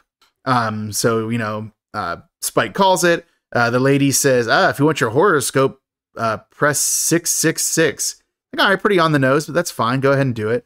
Then a man's voice on the phone comes up and tells Spike that he's facing a financial issue, but there's only a little risk in getting financial gain a short distance away. I wish I could remember what all of the things the guy says is, but they're almost always rhymes. They come through as some kind of little... Like a limerick or something? Yeah, kind of. What was it? Are you familiar with Etrigan the Demon from DC Comics? No. He's a character that is a rhyming demon, so he speaks in rhyme. I don't know if that's based off of actual folklore, if that was just a silly thing from the comics, but every time this dude would do a rhyme, I'm like, oh, is he being an Etrigan demon? Some of our listeners know who Etrigan is, Shane, and they're going to be really happy I talked about him. You know what? And I'm here for them. I'm excited. I'm excited for them. I'll live vicariously through them. Some of his rhymes are not get great, on your though. social media. Like, because one of the things he does is "Gone, gone, the form of man, and rise the demon Etrigan." I was like, that's a rhyme, but that's kind of like you really stretched it out to make sure that it could fit. Right. But you know, you have to do what you got to do if you have to rhyme all the time. Hey, I just rhymed. All right, where were we? Oh yeah, this causes Spike to sneak into Aunt Lucy's house. First, he goes in and drinks some milk straight out the bottle. Gross. Clearly, this was done in the age before COVID. That causes a nearby cat to meow and frighten him. It's like, how are you not aware there's probably constantly cats just outside of your periphery, dude? He then goes into a cabinet above the counter where he pulls out like a ceramic fish and starts pulling money out of it, only to be surprised as the light turns on and it's Aunt Lucy. She scolds Spike, telling him what thou shalt not steal, number 8 in the good book. And Hoax is like, yo, this is hilarious. Spike's getting yelled at. And Aunt Lucy tells Hoax to go to bed, or she'll take out the strap, which is her way of, I guess, saying that she's going to hit him with a belt. Spike says, isn't Hoax a bit too old for that? And Lucy's like, don't tell me how to raise my son. Perhaps if you had a little more discipline, he wouldn't be such a ruffian. And she kind of gives us a little bit of backstory about how Spike's mother is now deceased. She didn't give him enough discipline. Spike is a bad influence on Hoax. And the money that Spike took is not supposed to be his until he's 21, because it's like his inheritance from his deceased parents. And she says, and until then, I can use it as I see fit. And because of her like obsession with donating money to like televangelists, I feel like she shouldn't be in charge of her nephew's like inheritance money. Yeah, she squandered it all. It's for gone. For sure.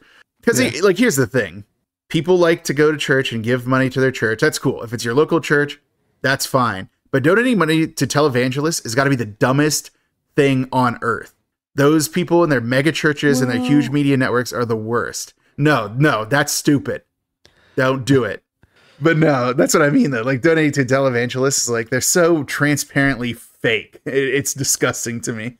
So it's weird. Yeah. That's why, like, I think Aunt Lucy is meant to be over the top and crazy, but the second that she's like talking about donating to televangelists, is like, that's all you had to say was that much. And I'm already like fully against Aunt Lucy's side of the camp here, even though Spike clearly has a gambling problem. So, all right, where were we? Yeah. So, Spike though is like, hey, it's my money, do something, and then goes to leave. Lucy is running after him, only for them to suddenly be hit by a rain of fish from the sky. Lucy decides to say that these are God's fishes, and it's a sign that she needs to lead Spike to his redemption. Hoax is just kind of amused by the fish, and Spike just seems kind of like overwhelmed by this entire thing. Like, his aunt is like throwing this like maniacal scene about these fish. He's like, yeah, I'm just gonna go to bed. So he goes back up to his apartment. And then what was it? Oh yeah, back in the apartment, he hears the voice of the evil phone line say, when it rains, it pours. You're not in debt anymore. See, I did write down some of the rhymes. And then suddenly the vacuum tube activates and a fish dumps in there with a note from Hoax saying that the fish trick was cool. How did he do it? So I was like, Hoax, why would you send him a fish? Yeah, Hoax is just struggling. Like, no, this kid is like, yeah, he's doing his best and it's not good enough. So the next day, we get to see our first glimpse of Marty as he's on his way to Lucy's house, apparently to investigate the night before's fish phenomena. Like, how did he know about it that quickly? So that's what he says to Lucy anyway. See, I was never completely sure what Marty is, because he tells her that he's a reporter for like some, what was it? He calls it like Modern Miracle magazine. He was a PI. But he was also a PI. So who's he working for? I don't know. We never know that. We never know who he's working for unless he's just a PI investigating 976 evil, but he So doesn't that's know what I about thought. that until he learns about it from the Johnson boys. Yeah. I don't know, man. It's a tangled web here. So yeah, once he tells Lucy that he works for Modern Miracle magazine, she seems amenable to talking to him. Smash cut to high school after a brief establishing shot. We go to a bathroom, which is Marcus's aforementioned office. His goons, Rags and Jeff, are giving Hoax a swirly. They have his head in the toilet. And Marcus is fleecing some random kid for his lunch money. And what's his thing he says? It's like I'm going to take 3 days a week, but you'll still have 2 days a week of lunch. So you should be happy about it. It's like such a merciful guy, this Marcus is. Spike enters and goes to have a wee over at the urinal. Marcus tells Spike that he'll need a motorcycle jacket like Spike's. And Spike's like, you'll look pretty stupid wearing that on the bus. And then it seems like, oh man, he's saying you're going to welch on the bet. But then no, Spike just gives him the money. However much money it was that motorcycle was going to cost. Spike does notice that they're giving Hoax a swirly. He tells Jeff and Rags to let him go. And Airhead's like, since when do you stand up for Hoax? I wish I could give you an idea about what Airhead's accent is. It's very confusing. Spike then punches Jeff, Rags, and Airhead all in the face, just basically one-shotting all these dudes and getting Hoax released. And it's kind of funny because whenever he's doing it, Marcus is like, hey, come on, a toilet shower never hurt anybody. It's like, you'll be fine, Spike. Don't worry about it. Stop hurting my guys. And then Hoax is like, oh, the two of us together, we can take them. And then Spike's like, I gotta go to biology. Good luck. He dips. And Hoax is kind of upset about it because he's like, why couldn't we just take them together? And I'm like, well, Spike could have handled them all alone. I don't know why he needed, Hoax thought he would need to be there at all. Back at Lucy's house, she's doing an interview with Marty. She's getting really artful, talking about the Lord's fish. She's really buying into this miracle thing. Where are we at now? Oh yeah, back to school. Spike is hanging out with Susie. They're planning a date for later that evening. Hoax rolls up in what is a motorcycle, but it's a nerdier version of a motorcycle because it has a windscreen and yeah. And then a scooter. It's basically a scooter. But he did what? He punched a hole in the muffler in metal shops so it would be louder. Yeah. So yeah. He was like, what state is this? Because that's not going to pass inspection in Pennsylvania, buddy. So yeah, Hoax is trying to be smooth, and he's like, tells Susie, hey, if you got a friend, Spike and I'd look way cooler with a couple of babes on the back. It's like, man, Hoax, I'm glad you're gonna become a demon because it's gonna make you way more interesting to watch. But then Spike is just Spoilers. Spike's like, hey, see you later, and then drives off, and Hoax is like, no, wait for me, and then he says something like, see you later, babe, or something to Susie, trying to be smooth. And then he goes and just dumps his bike, wrecks that thing immediately. Everyone laughs at him, but I will give Hoax credit. He is not phased. That man has the confidence of somebody who has no concept of self-awareness. Where are we at now? Oh, we're going to cut to another random victim of this phone line. So there's a woman that we've never seen before walking alone. She stops near a payphone to light a cigarette. Rookie move, because she takes out the leaflet of the 976 evil phone number, and she takes it out, and then she's surprised that it's there, and then she opts to burn it with her lighter that she's using to light her cigarette. She's not psyched about this, but as soon as she does, the payphone starts to ring. She answers it, and it's the scary man's voice. Telling her that they had a deal. She tells him to leave her alone. And then, she hangs up and starts to walk faster down the street, only to get to a store that sells telephones. It's what a weird throwback that was to see all these novelty telephones from the 80s. There was a duck one and just all these different crazy phones that they had back in those days. But of course, when she walks by that display window where all those phones are, Shane, what do? Well, I think they ring. They start ringing. All of them do. You're right. Good work. Yeah, even though they're probably not connected to anything, that's it. It's demonry. It doesn't have to be connected to anything. It's Picardo magic. Picardo magic. But then finally the phones all explode, which like sends shards of glass flying out and embedding them in that woman's face, killing her. Will we ever find out who she is? No. It's just another victim of Satan phone number. So back to Marty, continuing his investigation. He ends up at Dante's diner.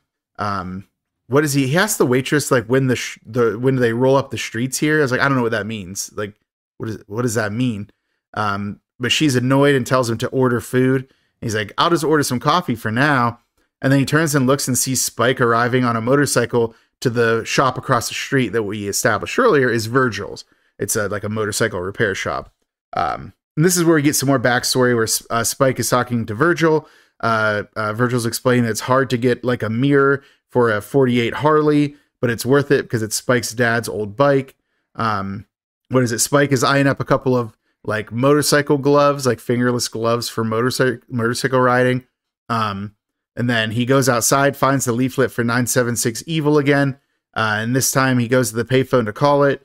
The voice tells him that a real man has the nerves to take what he deserves, implying that Spike should steal the gloves. So Spike goes inside and he considers stealing the motorcycle gloves that he was looking at earlier. But after initially grabbing them, Spike's like, no, never mind. He puts them down. So he's not going to be tempted by the evil of the phone line to steal from his dad's old friend. So, you know, Spike has a little bit of a moral center to him. But then outside he tries. Huh? He tries. He does. Outside the payphone rings again. When Spike picks it up, the voice repeats the line. A real man has the nerves to take what he deserves. And Spike, tells it to F itself. That a woman's voice comes after some electricity and says, look both ways before crossing the street. And then he, repeats the FU thing and slams the phone down.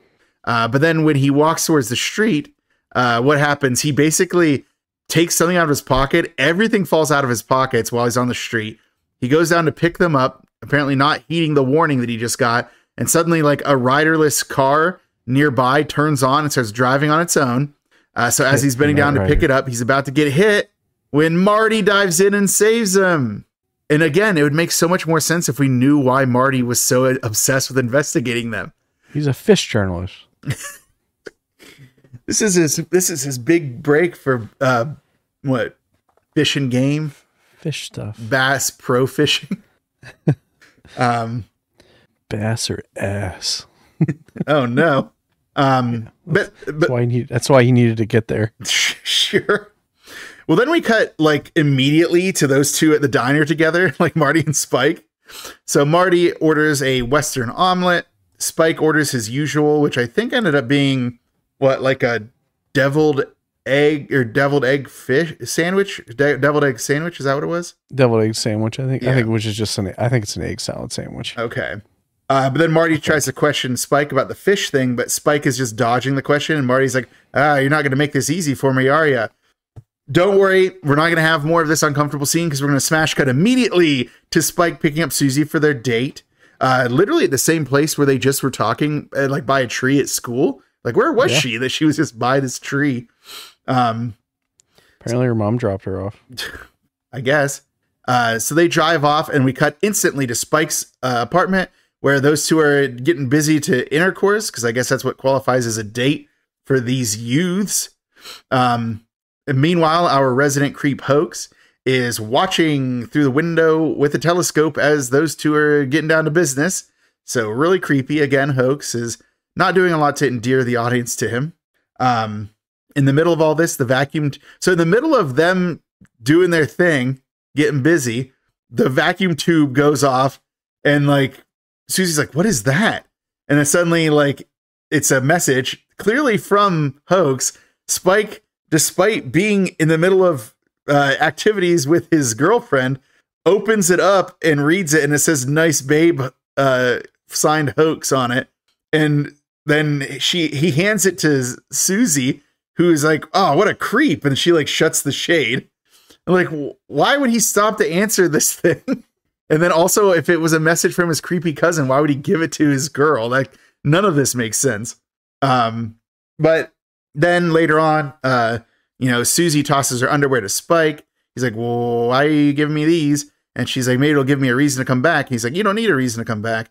And then he's like, oh, what are you going to wear? And then she like grabs some of Spike's boxers and puts them on instead. And it's like, okay, cool.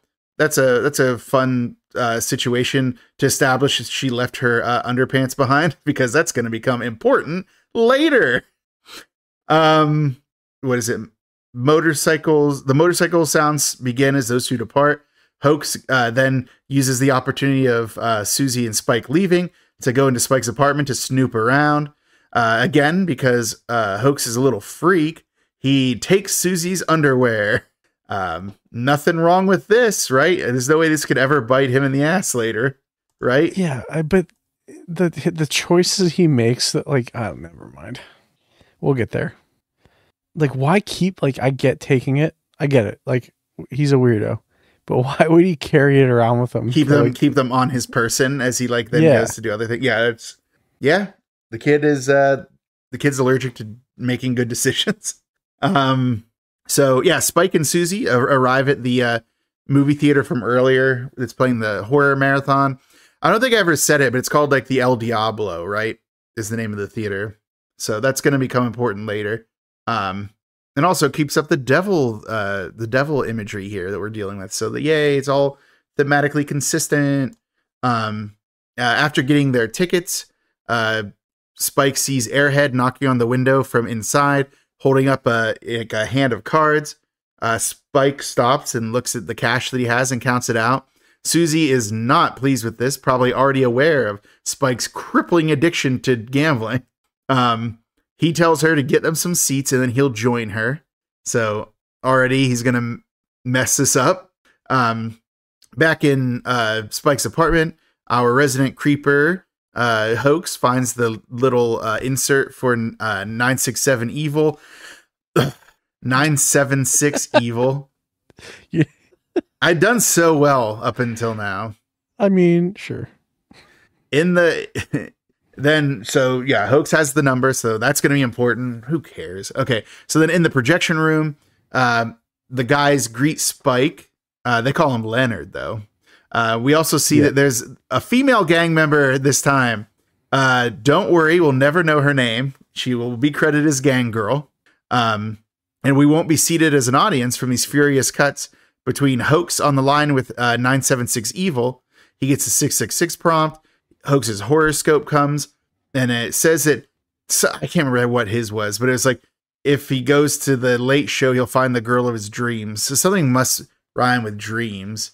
Yeah. Like, either way, Hoax looks at Susie's underwear and seems to resolve that the voice is telling him that Susie's waiting for him, which again is his cousin's girlfriend. Kind of messed up, dude, but okay, whatever. It seems that some time has passed because there's clearly been a lot of poker playing going on, and Susie walks in the projection room to find that Spike is too busy playing poker with the guys. And also it seems like Gang Girl might be hitting on Spike because she has a hand on his shoulder, which Susie is displeased and has her remove that hand. And then she's like, well, thanks for showing me a good time. I'm leaving. And Spike like tries to dismissively give her $20 for a cab home. So Susie storms out, rightfully so. Spike follows after her. It's like, oh, what you so upset about? But like, as he's going to like follow her, Marcus is like yelling at Spike, "You got an Annie, so we know you're coming back." It's like, so I feel like Marcus is part of this like gambling addiction. Like he's clearly fleecing his alleged friend. Although I'm not sure how good of friends they are. Really. Did it seem weird? Like Marcus seemed like he was like out of all of them. It was almost like he was just kind of in the situation. It's like a high school where you're like kind of stuck with people you're hanging out with. And it just seemed like he chose to be the leader because he could. But like he didn't really want to be like the bad guy all the time. He's never the one doing the bullying generally. Like it's usually his underlings that are doing it. He even like tells them, he like they're in the bathroom a couple times. He's like, all right, guys, like knock it off. Like, yeah, it does seem like Marcus kind of fell into the gang leader role and he doesn't really do it. But he's like too afraid to tell them he's not interested in any of this. So he's just running this gang, but then he kind of like does like kind of, it seems like he's in it for the money. It's like if somebody who's in a cult, if they're a true believer, if they're just in it for the cash. Like, Marcus likes getting money from those nerds, but he doesn't like hurting them. He just wants their money. So he relies on his muscle to like do all the dirty work, and he just like takes people's money when it comes up. No, yeah, Marcus definitely felt like he was just kind of along for the ride, but also somehow the de facto leader, probably because he had, you know, the location for them to play, the movie theater. Because you gather from everything that we can tell, it seems like the movie theater is his place, like somehow, or his family's place or something. They never explicitly say it, just seems that way. But no, he doesn't seem particularly fond of his friends, except maybe Rags later. He does seem to be very concerned about Rags. And Gang Girl. Yeah, whose name we never get. Sure, he's totally concerned with her. Then where we at? Oh yeah, so yeah, Susie, after she stormed out, you know, Spike's like, "Oh, what's wrong? Why are you so upset?" And Susie is trying to get like presumably cigarettes from a cigarette machine. Spike is like trying to ask her what's the matter because he's the dumbest person on earth, as established. Susie says that Spike has her figured all wrong. She isn't going to hang out downstairs while he plays with the boys. Spike tries to make an excuse that he's finally winning back all the money he lost to these guys. Like, stop gambling with these guys. Like, right. Clearly not like a trustworthy group anyway. He's like, "Oh, some date this turned out to be." And it's like, "Yeah, dude, it was terrible. You abandoned her to go watch movies while you played poker with these guys." But then Susie kind of seemingly forgives him and then departs. Outside, she is frightened by Hoax, who is like hanging out behind a pillar. Then Susie's like, "Why are you creeping around?" But then she realizes, "Oh, you're Spike's cousin." And then like, "Do you have a name?" And he says Hoax. And it's like, "Oh, that's a real name." Then what was it? She says that she doesn't want anything more to do with Spike Johnson. It's like, it seemed like she just forgave Spike, but okay. Then she uses it as a segue to say, "I'm mad. And when I'm mad, I eat." And then it cuts to them at the diner eating pizza. And so she's hanging out at Dante's, she's actually seems to be enjoying her time with Hoax. And honestly, this could have gone really well for him, if not for one crucial mistake he made. But yeah, as they're hitting it off, her comment to him. What's that? We'll keep going. We'll get there. Okay, we got to get through this entire scene, and this is the doozy. So, as I said, they're hitting it off pretty well. Hoax asks if he can put a quarter in the jukebox, but then he doesn't have any quarters, and Susie lets him borrow 2 quarters so he can put on music. He puts on a generic rock song. We get a little bit of a montage of like Hoax and Susie hanging out, cutting between Spike playing poker with the guys. Finally get a look at those playing cards. They're pretty crude. They look like pornographic playing cards. And Spike is actually doing well, which is definitely bothering Marcus. The montage eventually ends with Susie being frightened by what she thinks is a spider. But Hoax is like, "Oh, it's just a daddy long legs. It's not actually a spider." He like goes into a nerd rant about it. And Susie's clearly not enjoying this. But again, Hoax's inability to read any situation. He's like, "Do you want to hold it?" And she's like, "No." And then he talks about how he has I have a poisonous spider at home. It's a gray hermit. It's like, first of all, don't have that. But second of all, right. Like, why tell this person who clearly, doesn't like spiders that you have a spider at home if you're trying to win her over? It's just so dumb.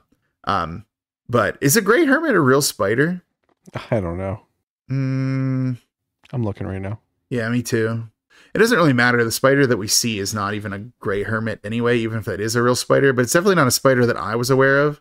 And I know my enemy, so I usually know most spiders. Nah, there's nothing. There's like gray. They call it. Looks like there's a gray hermit crab, which is a very different thing.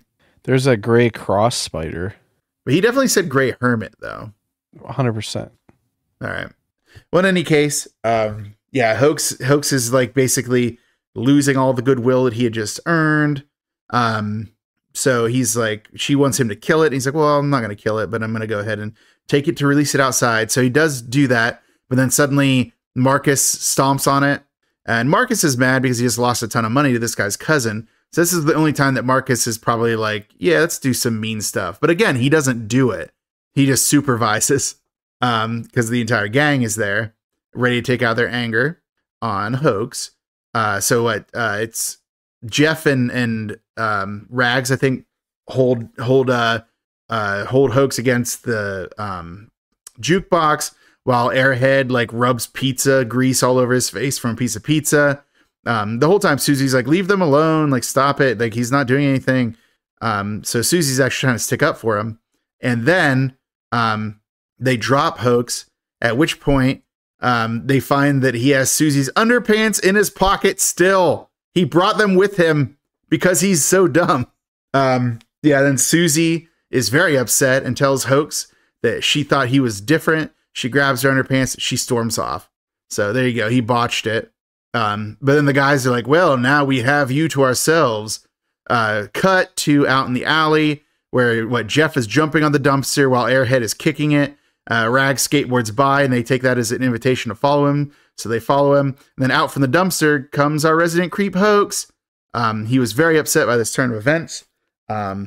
So he goes to the payphone by Virgil's motorcycle shop, and the voice tells Hoax not to be dismayed and essentially tells him that everything is going to work out and these guys are going to suffer for what they did. It's a very vague prophecy of like when she's yours, they'll be no mores or something. I don't know. It's something like that though.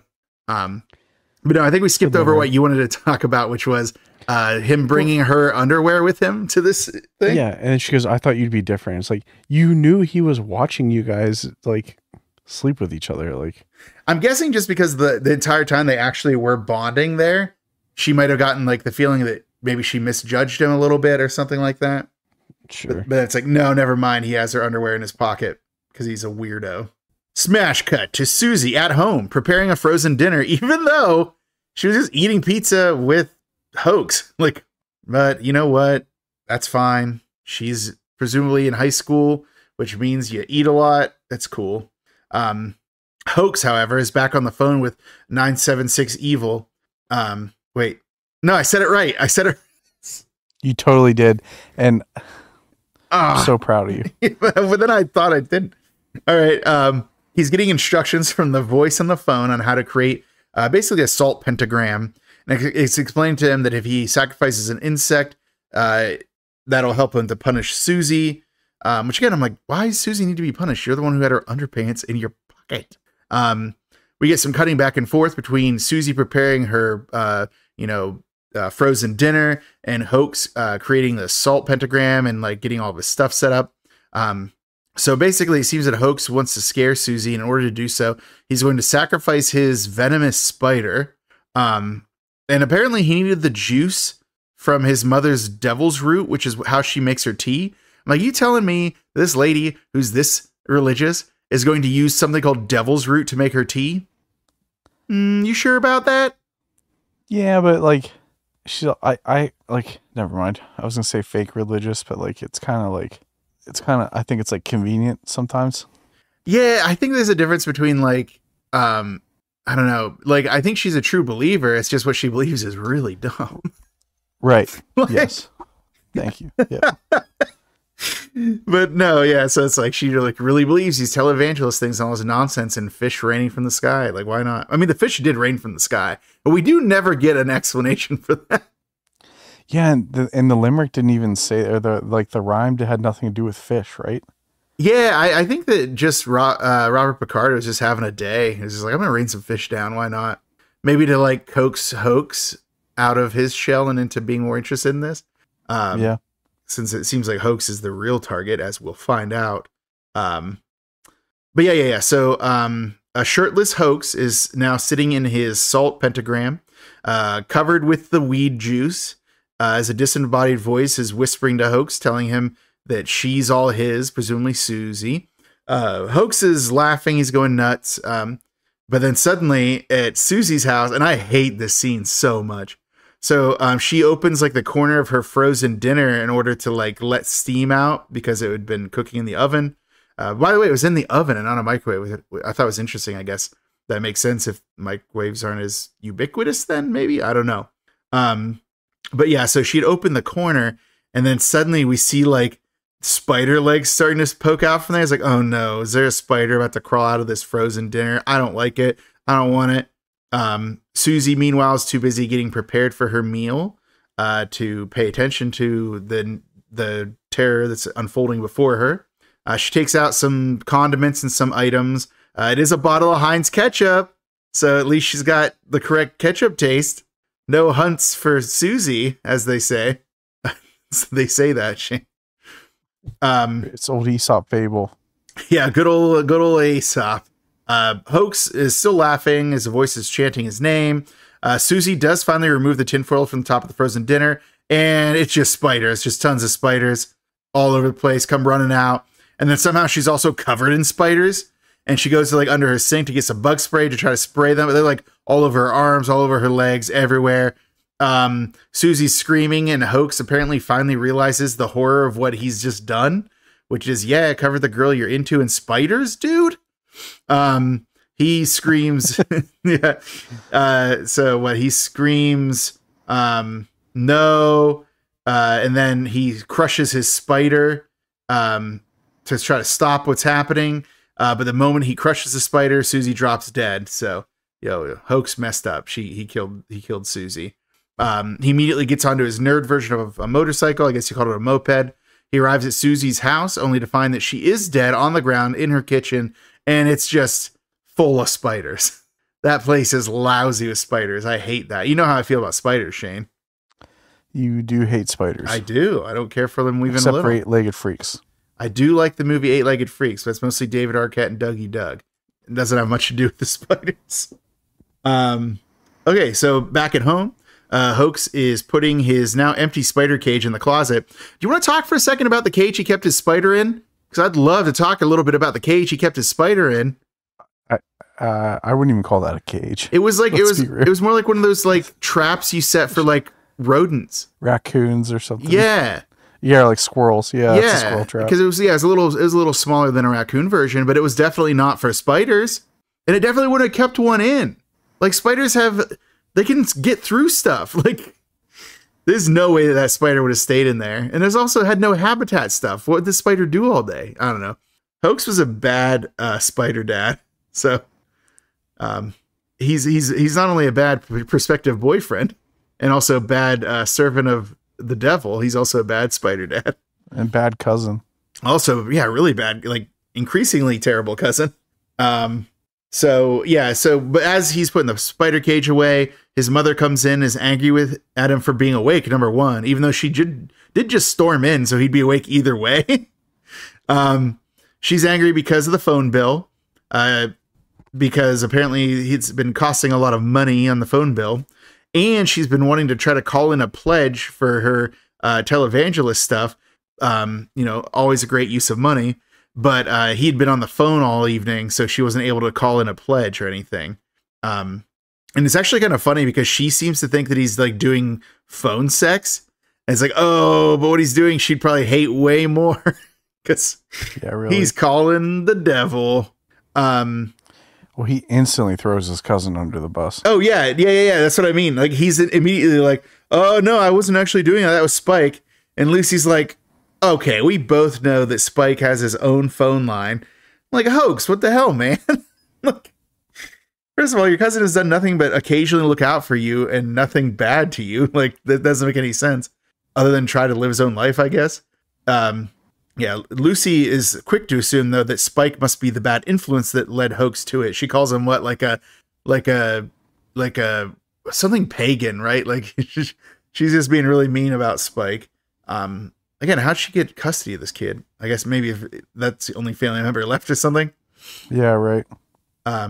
But yeah, she's mad, so she pulls Hoax's phone out of the wall, unplugs it, and takes it out there.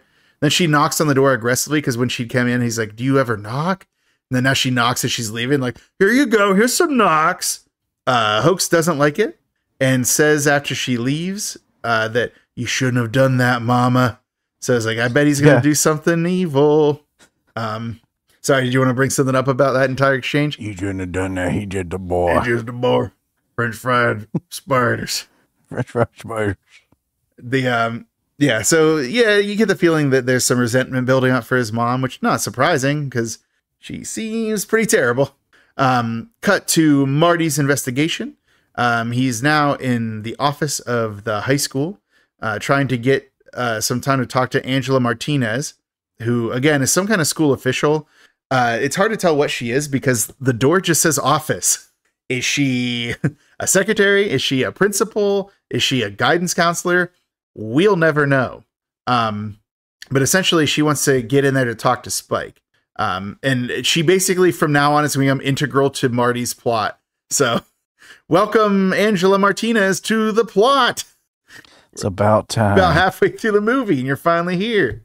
But then, after Marty explains that he's a private eye, she's like, okay, I'll give you 5 minutes. And then goes into the office, and then Marty's to follow. Marty turns to some punk kid that had been like on the bench headbanging to music with a Walkman on. It's like, I see why you come here, as the kid doesn't even look at him. It's like, I'm guessing he's saying that because Angela's attractive, but like the dude is totally oblivious. And also, why is he here? Like, I don't know. It's kind of a funny scene. But little did Marty know that right behind them was Hoax over there doing some filing or something. He was just in there filing some stuff. He's now just creeping. Yeah. I mean, that's what he does. Now he's alerted to Marty's investigation. Hoax runs to the gym where Spike is cutting class. He's warning Spike about, he says the reporter, but again, he just introduced himself as a private investigator. So I don't understand why it is that now it would have made more sense if Hoax was wised up to the fact that Marty is a private investigator. And that's why he needs to warn. Or wait, did I just mix them up? Why Hoax would now be wised up to the fact that Marty is a private investigator, which is why he'd want to warn Spike. But he doesn't. He says it's the reporter from home, like from the fish thing.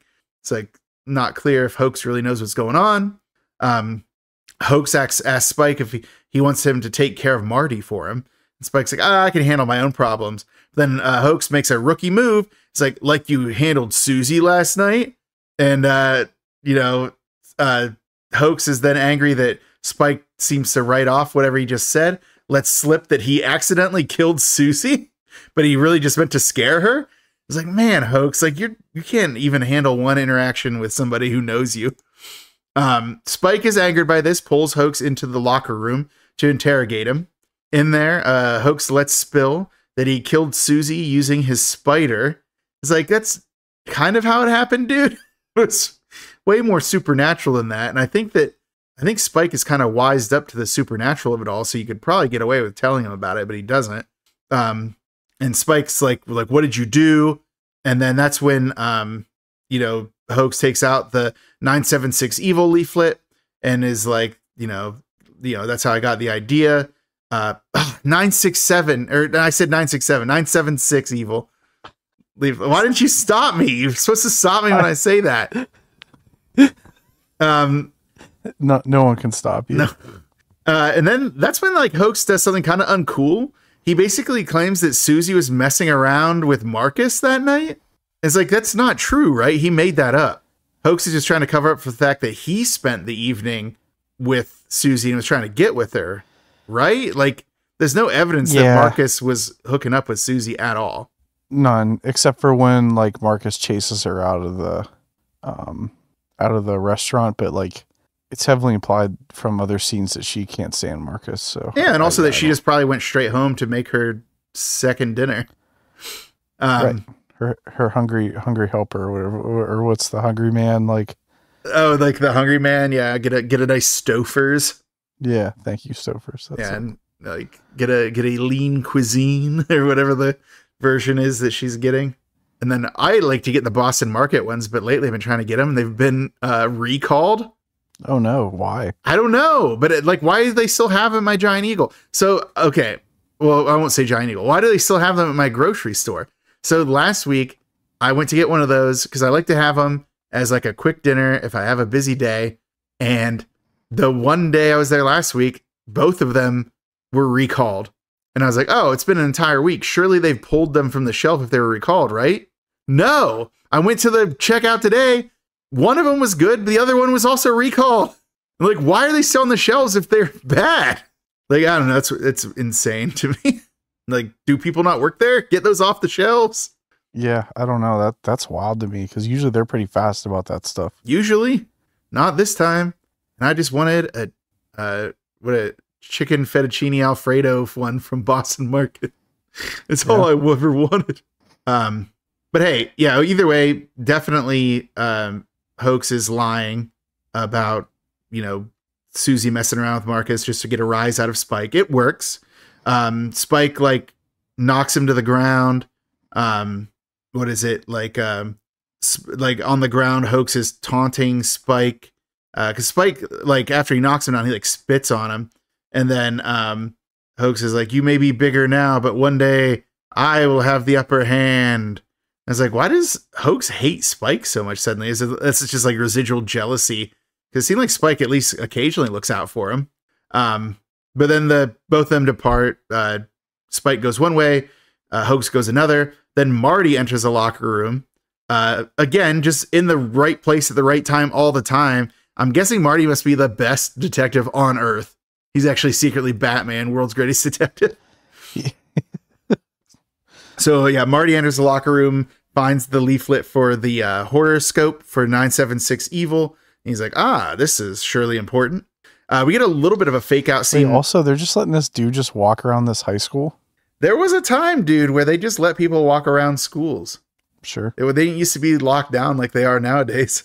Because I feel like up until there was like a gun threat, people were much more able to get access to my high school.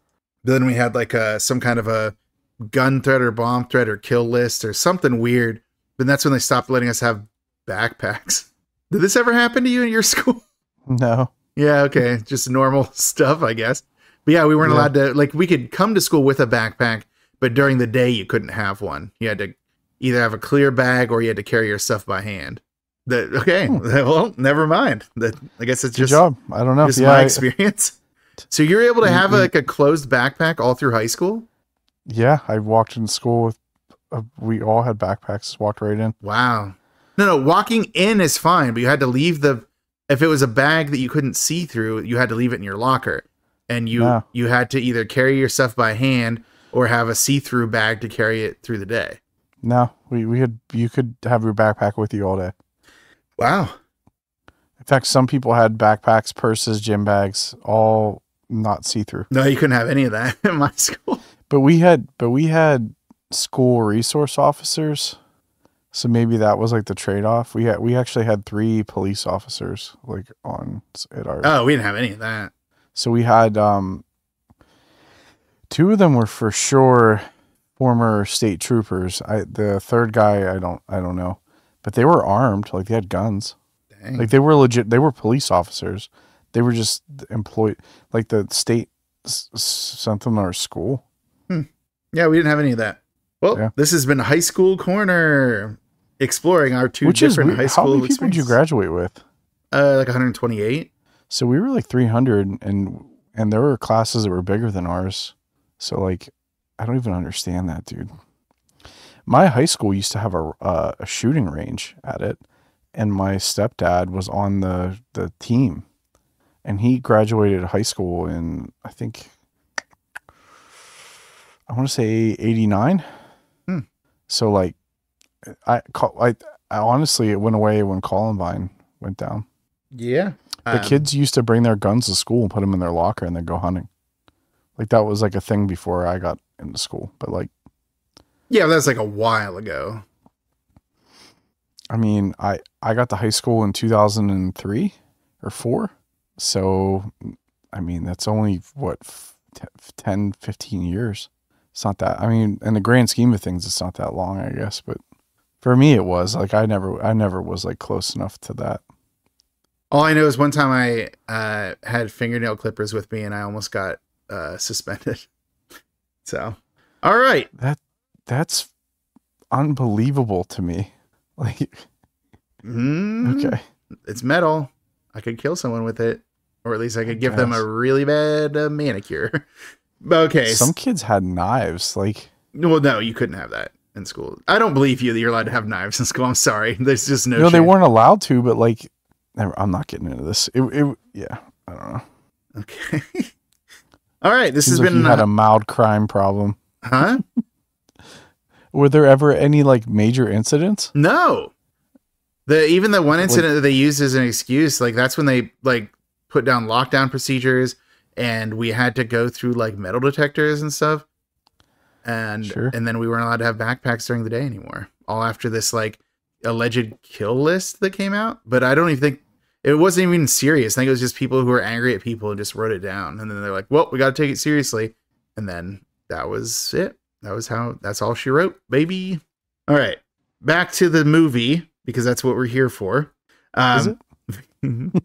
We get a fake out where we think Marty is calling the phone number. Is he calling 967 evil? No, he's not calling the evil phone number. I did it again. He's not calling 976 evil. He's calling an operator to find the building associated with the number that it is. So yeah. He goes to a building that's very. Can we talk about the graffiti on all the buildings in this, by the way? Like, my God, every building is just covered in graffiti.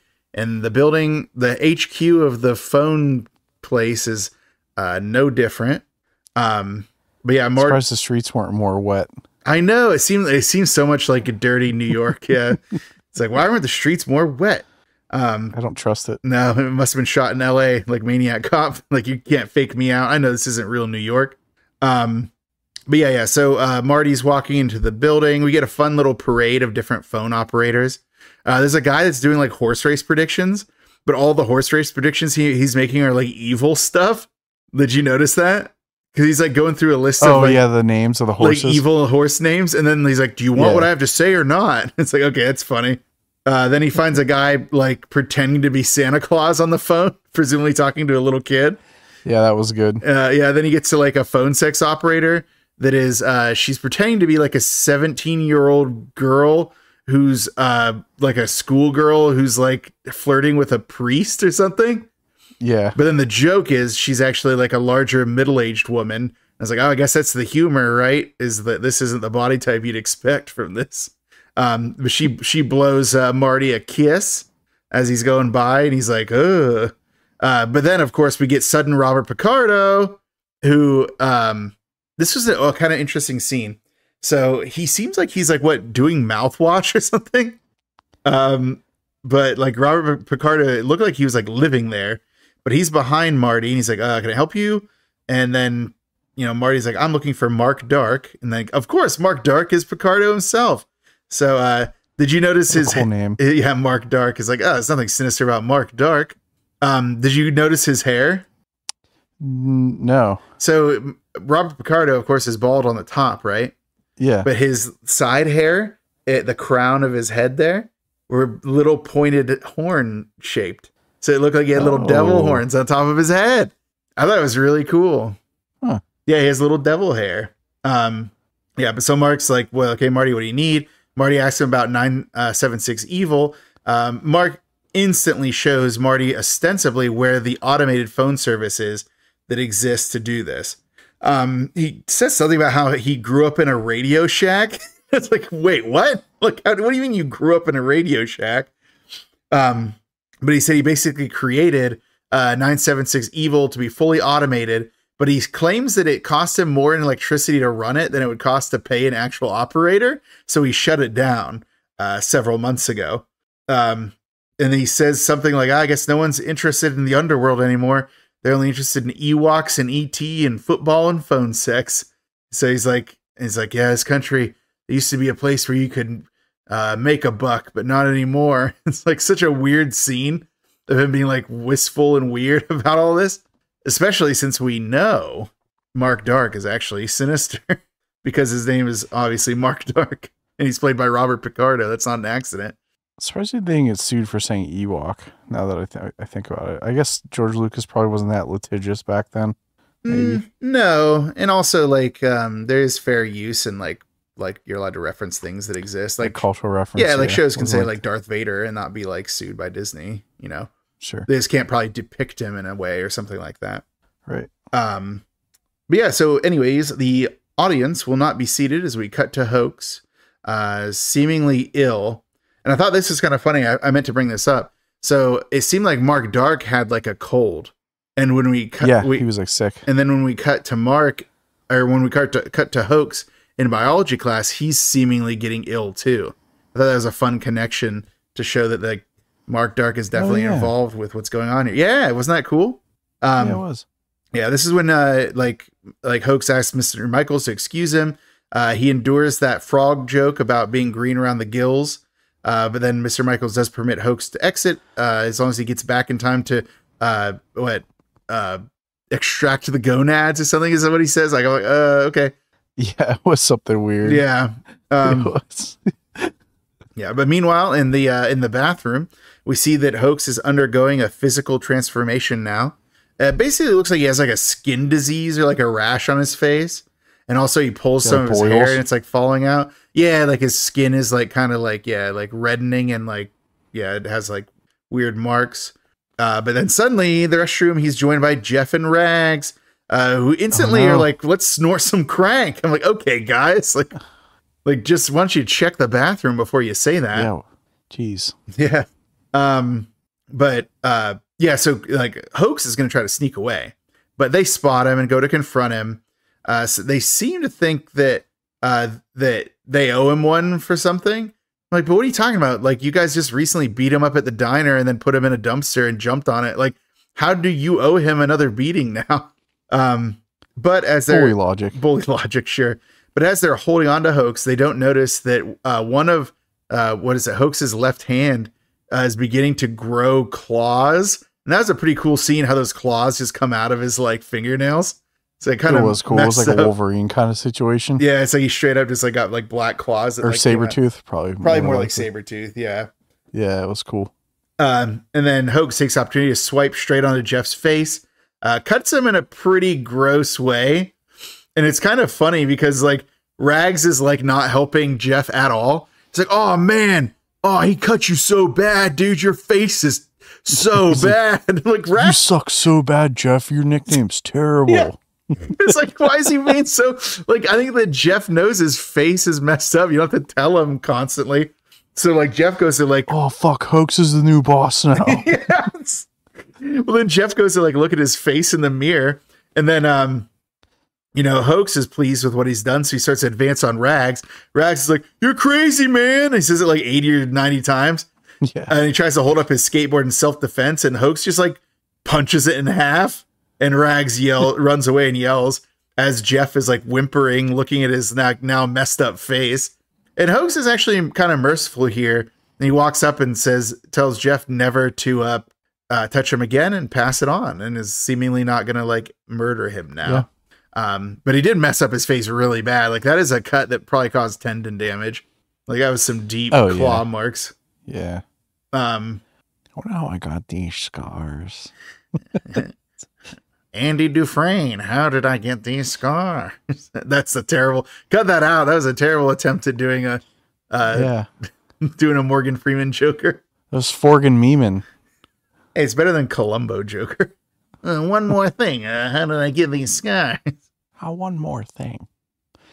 But yeah. So back at the house, Spike finds the now empty spider cage in Hoax's room, backing up that the spider was indeed used to kill Susie. So we know that for sure. Spike goes back to his apartment and he gets a phone call where the devilish voice from earlier asks him what he thought he would find. And then when he turns and looks over at Hoax's room, he sees the hand holding the phone is Hoax's hand. Oh no, the demon is coming through Hoax. Oh no. Cut to His game didn't predict this at all. We're going to cut now to one of the most unnecessary scenes of all time, which is Marty now out to dinner with Angela, pouring wine into a glass that so stupid. Isn't made for wine. Like, why did this need to happen? I don't know, man. The Marty Angela subplot is so dumb. And he's just like, he just tells her he just recaps to her what we already know. It's like, yeah, I was investigating these raining fish, and now I'm investigating this mysterious phone number. I'm like, what was the point of this scene? What is the subplot? Yeah, I don't know. Back at the house, Hoax is walking into the kitchen. Or is it the kitchen? Yeah, it's the kitchen, I think. Where Lucy is eating dinner, and all of the cats are also eating dinner on the table. Gross. Yeah. And she's like, oh, honey, grab a chair, have some dinner. But Hoax is ignoring her. He goes to like the the cupboard and just grabs his phone out of there and then goes to return upstairs. Lucy is not having this. She's yelling at him to return it and is like following him, just yelling a bunch of stuff at him. Most of her dialogue is just like constant. Like she's just like a stream of consciousness yelling stuff at people. So it's really hard to quote her, just get the idea of what she's trying to get across. And there you go. But as she goes to the foot of the stairs, Hoax, halfway up the stairs, turns around and in the demon voice tells her that if she values her life, she will leave him alone. One thing I need to note is the Devil Hoax voice that he uses is just a distorted version of the actor's voice. Like it's it's just a distorted version of Stephen Jeffries' voice. The voice on the phone is a very clear voice, just a very haunting one. Do you want to spoil right now why that is? Or you want to wait till the end when it's revealed whose voice it is? No, I think because we've already heard the voice a bunch of times, we could have spoiled it at any point. So I think we'll hold off. I think we should wait. Yeah. Okay. Let's hold off. That's a pretty. Let's hold off. I thought it was a pretty fun reveal. So Santa. Here. Back at the phone HQ, Marty is basically breaking in to the place. He's like Jill Valentine. He's a master of unlocking. He picks the lock, gets into the place. He sneaks into the Dial Evil room. And this was kind of a cool scene. So before he went in there, the room was like red lit and there's like a sound of flies. But as soon as he opened the door, it was just regular and like had a regular light on. It's like, okay, that's kind of a fun effect. Like it was like just something for the audience to know that like there's definitely evil afoot here. Meanwhile, at the same time, Hoax is dialing the number again. Spike sees this happening from across the way. He picks up his line and tries to dial the number, but he gets the busy signal. It's the busy signal, Shane. It's what we've been waiting for, the busy signal. That's what we live for. I'm telling you, man, when I heard that busy signal, I was just like, man, this takes me back. Baby, come back. Takes me back to when like some pizza places in like Titusville would like take their phone off the hook if it was too close to closing time. So you couldn't order a pizza unless you had to try to at least order an hour before closing. Because they would just take their phone off the hook and you couldn't get through. I hate when people do that. Would do that. Small towns, man. But yeah, so the demon voice on the phone asks Hoax if he wants the power, then he needs to take it or whatever. But the funny thing is, from Hoax's end, we hear the voice talking to him. From the end where Marty is, he just hears Hoax's voice. He doesn't hear the demon voice talking back to him, but he does hear him responding to it. So it's kind of a cool effect of showing that only the person who's hearing the voice is actually experiencing it, which is kind of interesting. Yes. So Hoax says that he does want the power, and then he starts to get an After Effect glow as he gets the power. He glows like kind of blue, and his appearance changes. So he's got what crazy looking like demon eyes. His skin is like looking serious now, like it's all scaly and stuff like that. His ears are pointy. He's growling. And then that's what happens is he starts to growl into the phone, which alarms Marty on the other side in the Dial Evil office. So Marty, decides to leave. He's like, yeah, I don't need to be here anymore. But then on the way out, a payphone rings. He picks it up. And then the voice says, Marty, can I call you Marty? You're too late. And then it like shocks him. And it's like, no, because it calls him Martin at first, right? It's like, yeah. And then it shocks him. So that's like, he's down and out, maybe. We don't know. We'll find out. Back at the house, Hoax storms out, leaving a concerned Lucy behind, holding her cats. Back at the phone HQ, the injured Marty stumbles out and immediately is picked up by Angela, who pulls up in a car. I'm like, okay, so she's just part of the plot now. She's just here. How she knew to get there, I don't know, because I doubt he called her on the phone, considering the phone just tried to murder him. And this is like kind of the part of the movie where, we're starting to hit our stride in this crescendo, because we're going to get like rapid scene changes as we approach the finale. Back to the projection room gambling palace, our gang of ruffians has opted to play strip poker. It looks like Jeff and Rags are not doing too well because they're already down to their boxers. And then they kind of taunt when they see that Hoax has walked in. It's like, look who's here. I guess you want a beating. And then they go out to, like, I guess beat them up even though they're just wearing boxers. It's like, did they forget earlier in the day where they were, like, brutalized by Hoax? That's not how bullies think. No, they have no object permanence. That's a fun, right. It's a fun fact about bullies. Like goldfish. Yeah, as soon as you leave the room and come back, they're like, oh, you've been gone all day. Oh, this son of a bitch! Look who it is. Well, look who it is. And they insult Hoax for wearing like sunglasses at night and stuff like that. Yeah, they do. Yeah, and then when they get up to him, they don't like Corey Hart. Yeah. So I can. But no, then when they get up to him, like they're like, oh, and your face is gross. Maybe you need some zit cream, dude. Like, yeah, maybe his demonic, scaly face and pointy ears needs zit cream. You idiots. Gang Girl goes to get up because she says she wants to go watch. So you're right, she does actually speak.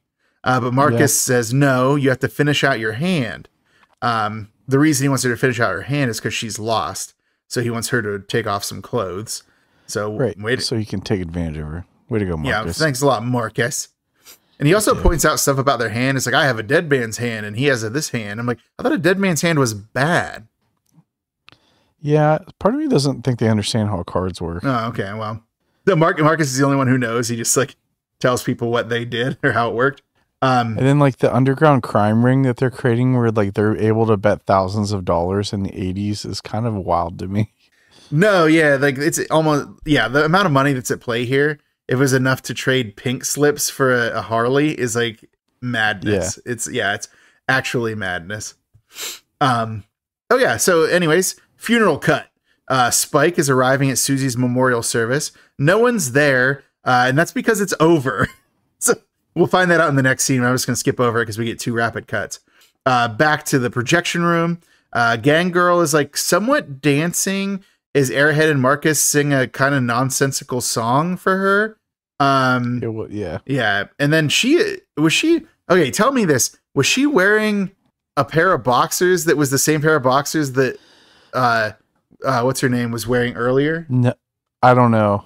Susie? Because they looked exactly like Spike's boxers. They did. But then like she had on underwear under the boxers. Yeah. So I didn't know what that was. Luckily we don't have to think too much about it. Yeah, because she's interrupted from her somewhat strip event happening by Hoax's return. And then as Hoax is approaching the table, Marcus is asking over and over where Rags is. Hey, where's Rags?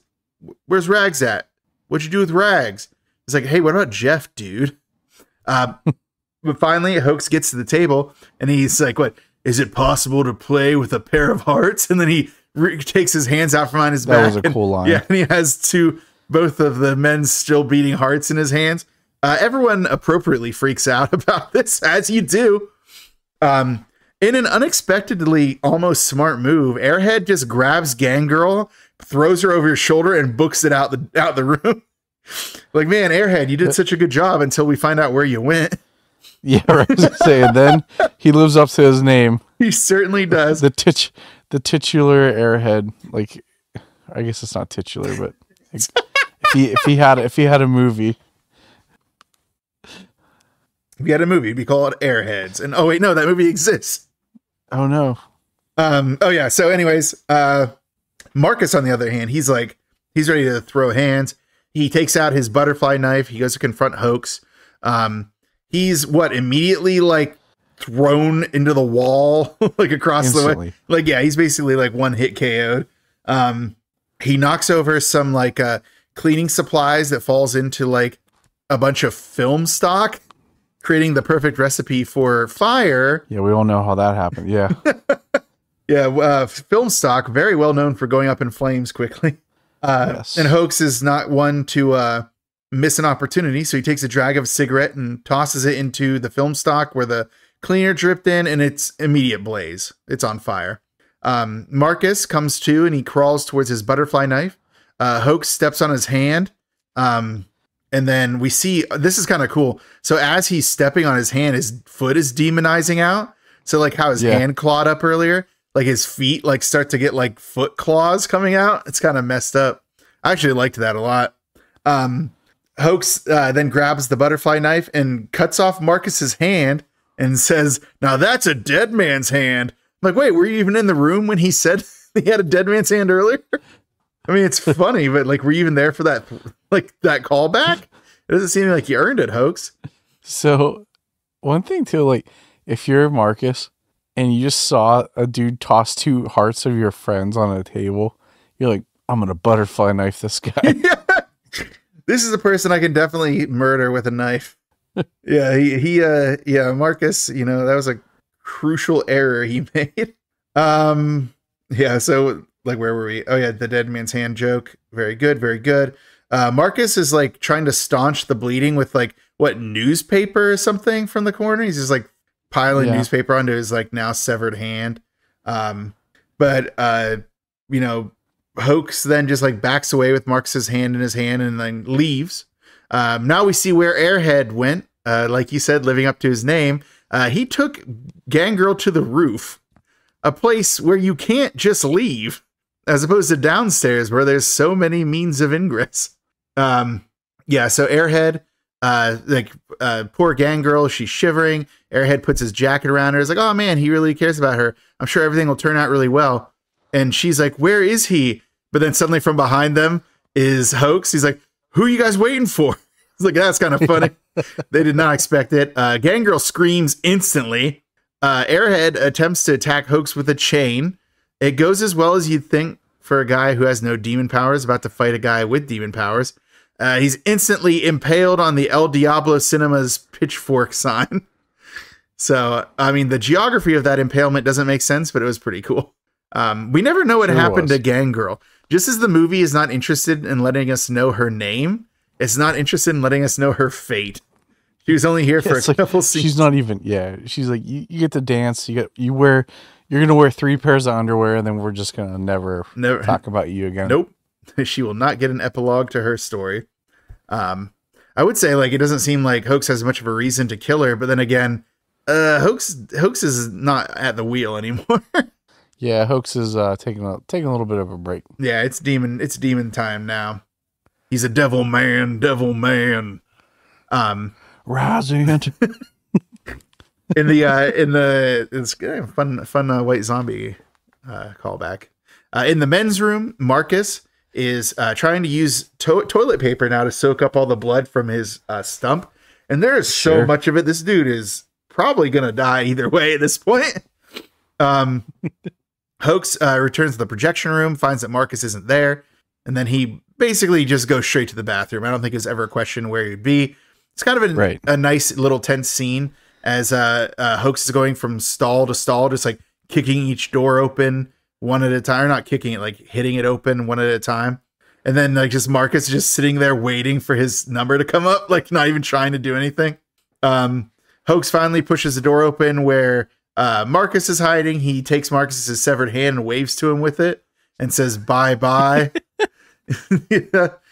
And then we don't see what happens. Just the camera pans away as Hoax is murdering Marcus. We just hear him screaming.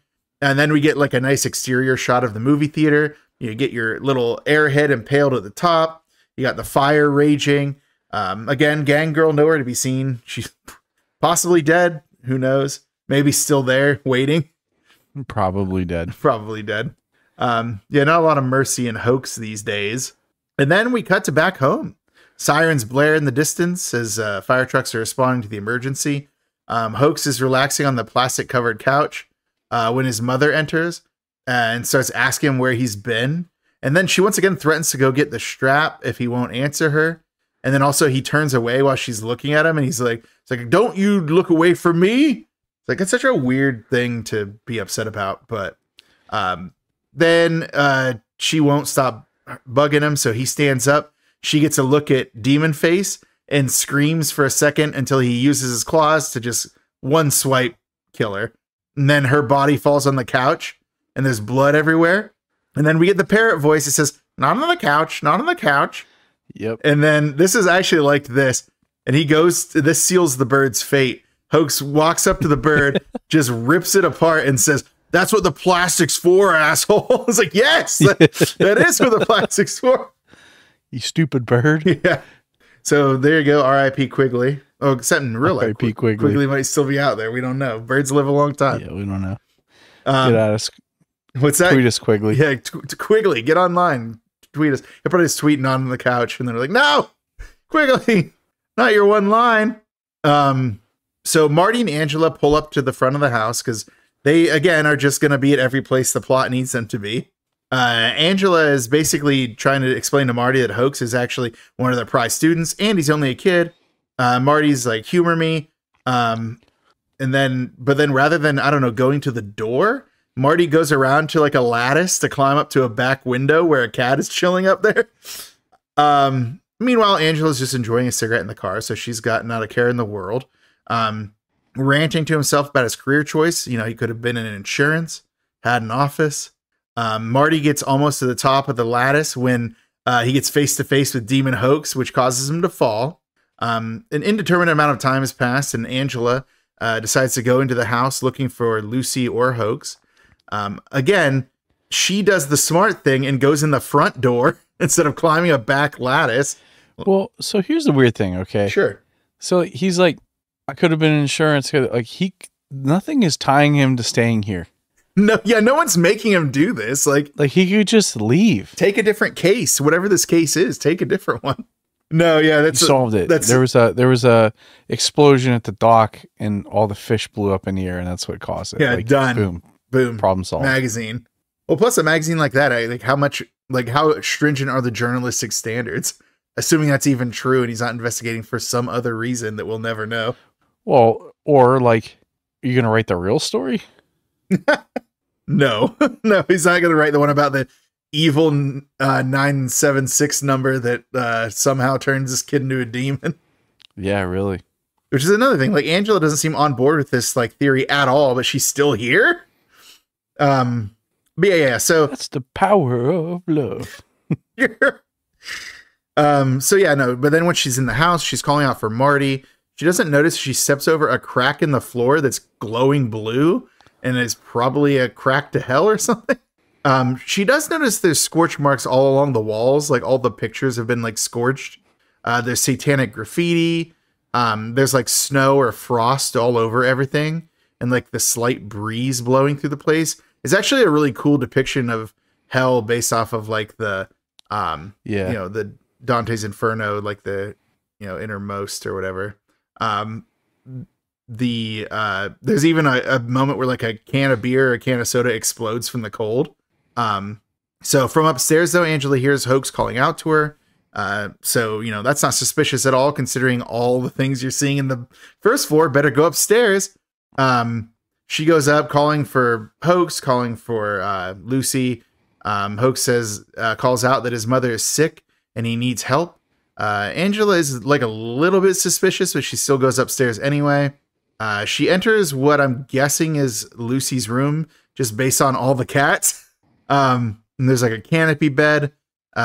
Angela's like asking Mrs. Wilmoth. By the way, that's what Lucy is last name, and I guess Hoax's last Wilmoth. Yeah, is his last name Wilmoth too? I'm guessing it must be. Yeah, I think it is. So yeah, she's like, Mrs. Wilmoth, like, what's going on? She moves the curtain of the canopy bed aside and sees a figure under the covers and a cat chilling by. It's like, oh, I mean, this cat wouldn't be chilling by something crazy gross, right? So she lifts the blanket to find that Lucy's dead and her cats are eating her. Finally. Yeah, finally these cats get their day in court here. So yeah, Angela's reasonably concerned, decides to leave the room. She closes the door and starts crying in front of a picture of white Jesus. Suddenly, Demon Hoax comes out, revealing to Angela his full visage. He makes a cat got your tongue joke. We all cringe. Angela screams. This is a kind of a weird scene. I don't know what Hoax is up to. So he like removes Angela's jacket, and it seems to be like he's trying to like get pervy on her. He grabs like her arm and is like slurping on her wrists. But then he's like, never mind, and pushes her down the stairs. It's like, okay, dude, like you're all over the place with your motivations right now. So he's walking down the stairs on his approach to get her. We get a nice good look at his demon feet poking out of them shoes. Then Then suddenly, like, the house's living room starts to collapse into a hell chasm. So like, yeah, the bottom of the house is starting to collapse. Could be serious. Outside, sudden Spike arrives and is helping Marty up. I guess they're allies now. Allies by convenience. Spike asks, like best friends. I know, like, I'm like, there's like no establishment of this relationship other than kind of awkward moment at a diner earlier. So Spike asks where Hoax is. Marty's like, oh, he's inside, and so is Angela. And it's like, does Spike even know who Angela is? Meanwhile, inside, Angela is like fleeing from Hoax, skirting the outside of the living room where like there's still some floor to avoid the pit to hell. She actually like swings on a door to get across one of the gaps. It's kind of crazy. It's like, I would not put my like Legend of the Hidden Temple. I know. It's like, I wouldn't put my trust into the hinges of a door, but then again, I weigh like, you know, much less than Angela, or much more than Angela Martinez. Not your door. My door that I already broke once. Yeah. No, my dad fixed it. It's cool. Oh, did he? Yeah, it's together for now. Hell yeah, Randy. Yeah, but no, I'm definitely not gonna be hanging on it though. Like, I'm not gonna put my life into 6 screws. No chance. Yeah. So Angela almost falls down the chasm. In fact, is like hanging by the edge. But Marty manages to get there, and he pulls her up, and her and like Spike's like, you guys get out of here. So Marty and her try to run. But then like some parts fall down that I guess stops them from being able to go out the front door. We get a nice cousin confrontation where they're taunting each other back and forth. Spike's like, okay, I'm done with this. He takes out a gun and shoots at Hoax. He actually like takes a big chunk out of his cheek, but it isn't a fatal blow. And Hoax is like, where'd you get that gun, you idiot? And like just basically grabs it from him and pushes him to the ground. And then this is kind of a throwback to, or a callback to when they were in the locker room. And Hoax is like, I told you that I would be looking down on you one day. Yeah, and like spits. Yeah. He's like, I guess hell finally has frozen over. And then he spits a fireball at him, which misses, like a little spit fireball. Yeah. And he also calls Spike cousin all the time, like basically the rest of the time. At first I was like, oh, that's kind of interesting. And then he kept doing it. I'm like, okay. Like, it's like getting a little too Games of Thrones-y. It's like, yeah. Oh, dear like, cousin. Yeah. Oh, cousin. Don't you see now, cousin? It's like, okay, yeah, I get it. He's your cousin, dude. But then, hearing some glass break upstairs, Hoax realizes that Angela and Marty are getting away from the upstairs this time. And for some reason, he doesn't like that.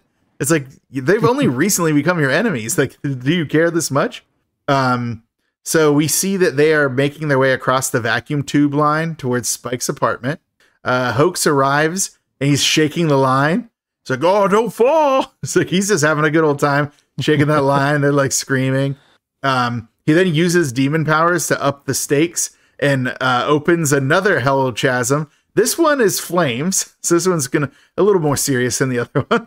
And he goes back to shaking the line, trying to get them to fall down. But then he senses something, and Hoax turns to see that Spike has entered the room. This could be the final confrontation, Shane. So basically, Spike says something to be like, you know, I'm gonna take you down, and Hoax immediately has Spike by the throat and is holding him against the wall. Then Spike, you know, has a smart move here. He tries to appeal to the Hoax that's still inside by bringing up their cross-country motorcycle trip that they've always talked about going on. And the demon is like, tells Spike, like, Hoax is no longer here. But Spike brings up some other things about their trip, like, hey, we'll find some babes. You know, I'll let you drive my bike and stuff like that. And then suddenly Hoax's voice actually becomes his own voice again, not the demonic version. And then he's like, oh, so we'll go to the Grand Canyon and the Painted Desert and Mississippi and New Orleans. But then suddenly Hoax's voice gets demonic again, and the demon says, Hoax isn't going anywhere. And Spike, you know, knowing that there's nothing he can do for his cousin at this point, takes advantage of this opportunity of vulnerability and grabs Hoax and tosses him into the flaming chasm, killing him and ending the nightmare. And then he looks across the yard and sees that Marty and Angela have made it to his apartment, so they didn't die either. So you might ask yourself, oh, do we get some kind of, I don't know, some denouement to figure out more about why Marty was here, what stake Angela had in all this. Like, will there be any furthering of this relationship between these immediate allies, or like some aftermath of Spike dealing with losing his entire family? No, Shane, there will be none. We don't have time for denouement. Instead, we're going to cut to our man Mark Dark eating a pastry.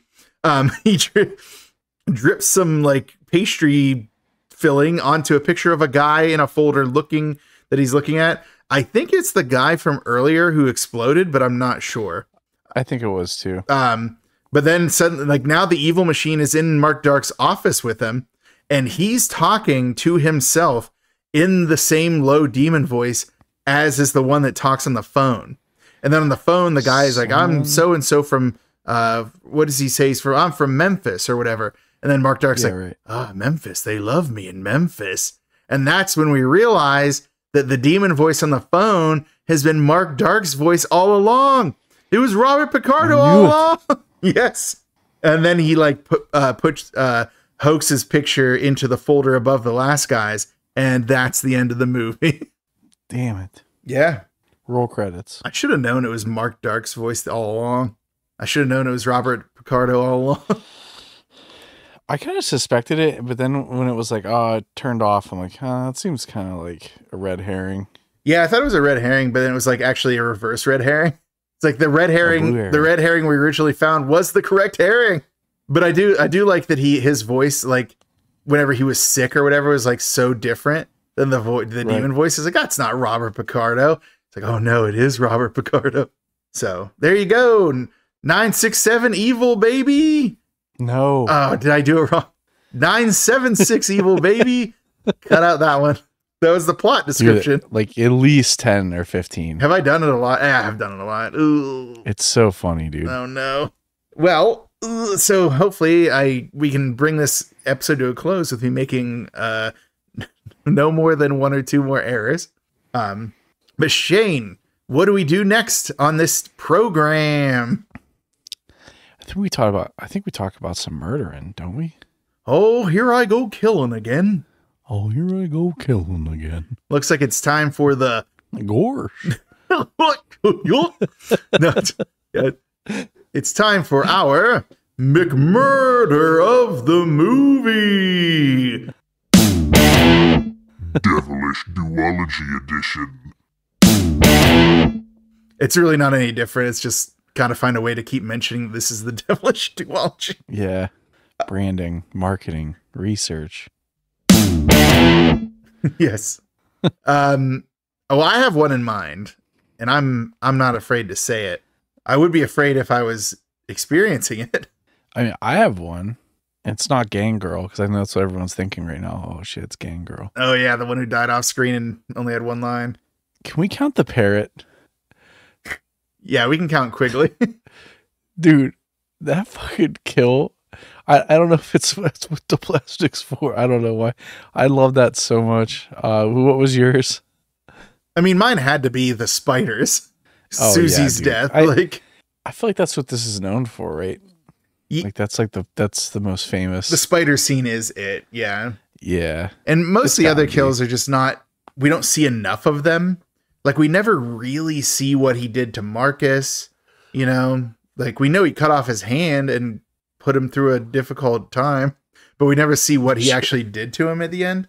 And he kills like his mother with like one swipe. And I guess some of the other kills are I keep forgetting about like the phone booth guy at the beginning, just getting like, you know, like he's like a damn, what do you call it? A like a oil well in Kuwait. He just gets like blown up. But then like, oh shit. But then you have like the random lady who gets like glass shards to the face. Like that was pretty cool. But I just think that the one that combine everything we consider, like impact to the plot, importance of the character to the journey, like, you know, and then just general like, oh no, the whole spider killing scene, the killing of Susie by the spiders was just a lot for me. It was a good one. And like, because it wasn't just one, there was like at least 100 in that room. So yeah, I can go with the spider. That's good. Well, the thing I liked about it too is like the tension of it, like watching it slowly use spider Right. legs to poke out of the side of the dinner, like the frozen dinner. And man, and then she lifts it and there's tons of spiders and suddenly they're everywhere. It's like, that was actually probably the most powerful thing he did that entire movie, was make a bunch of spiders just show up in this kitchen.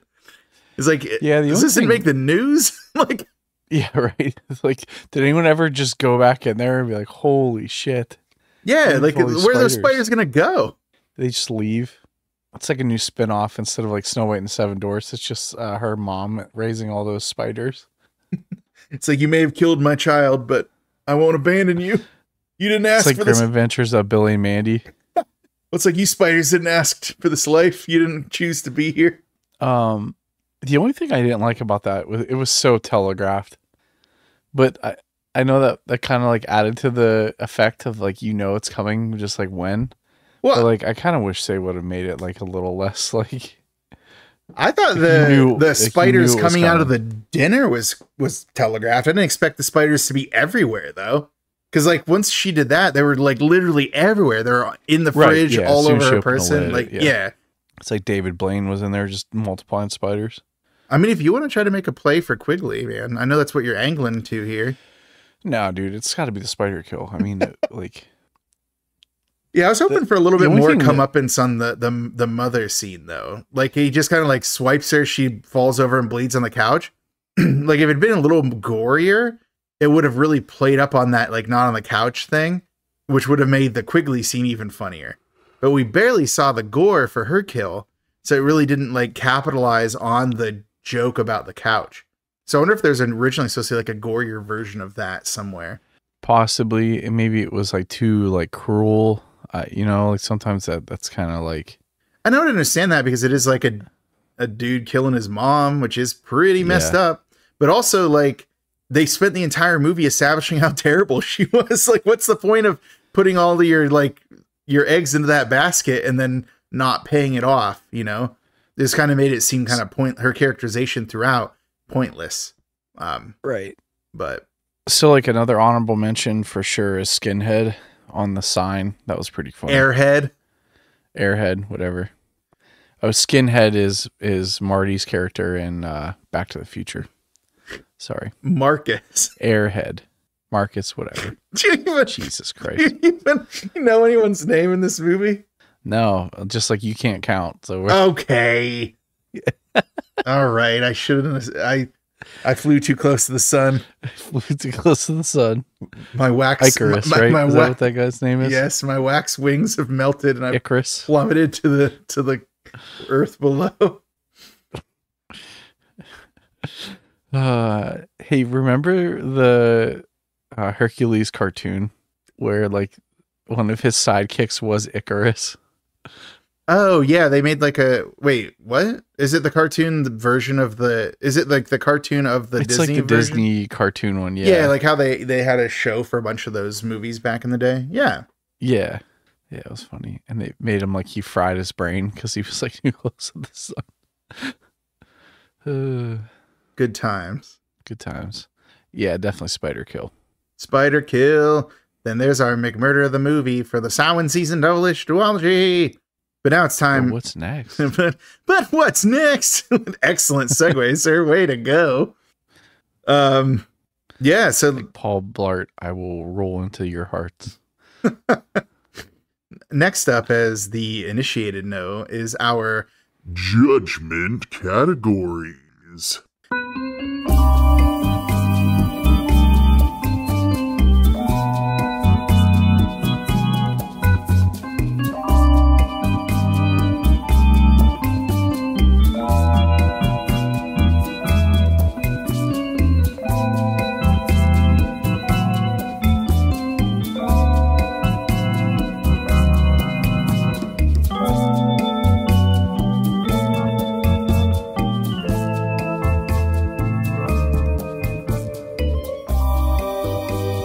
the judgment categories, being where we give a letter grade to 5 different categories, being story, which includes writing, acting, effects, music, which can also include sound design, and then finally cult factor. Cult factor being that little X factor that makes these movies so special.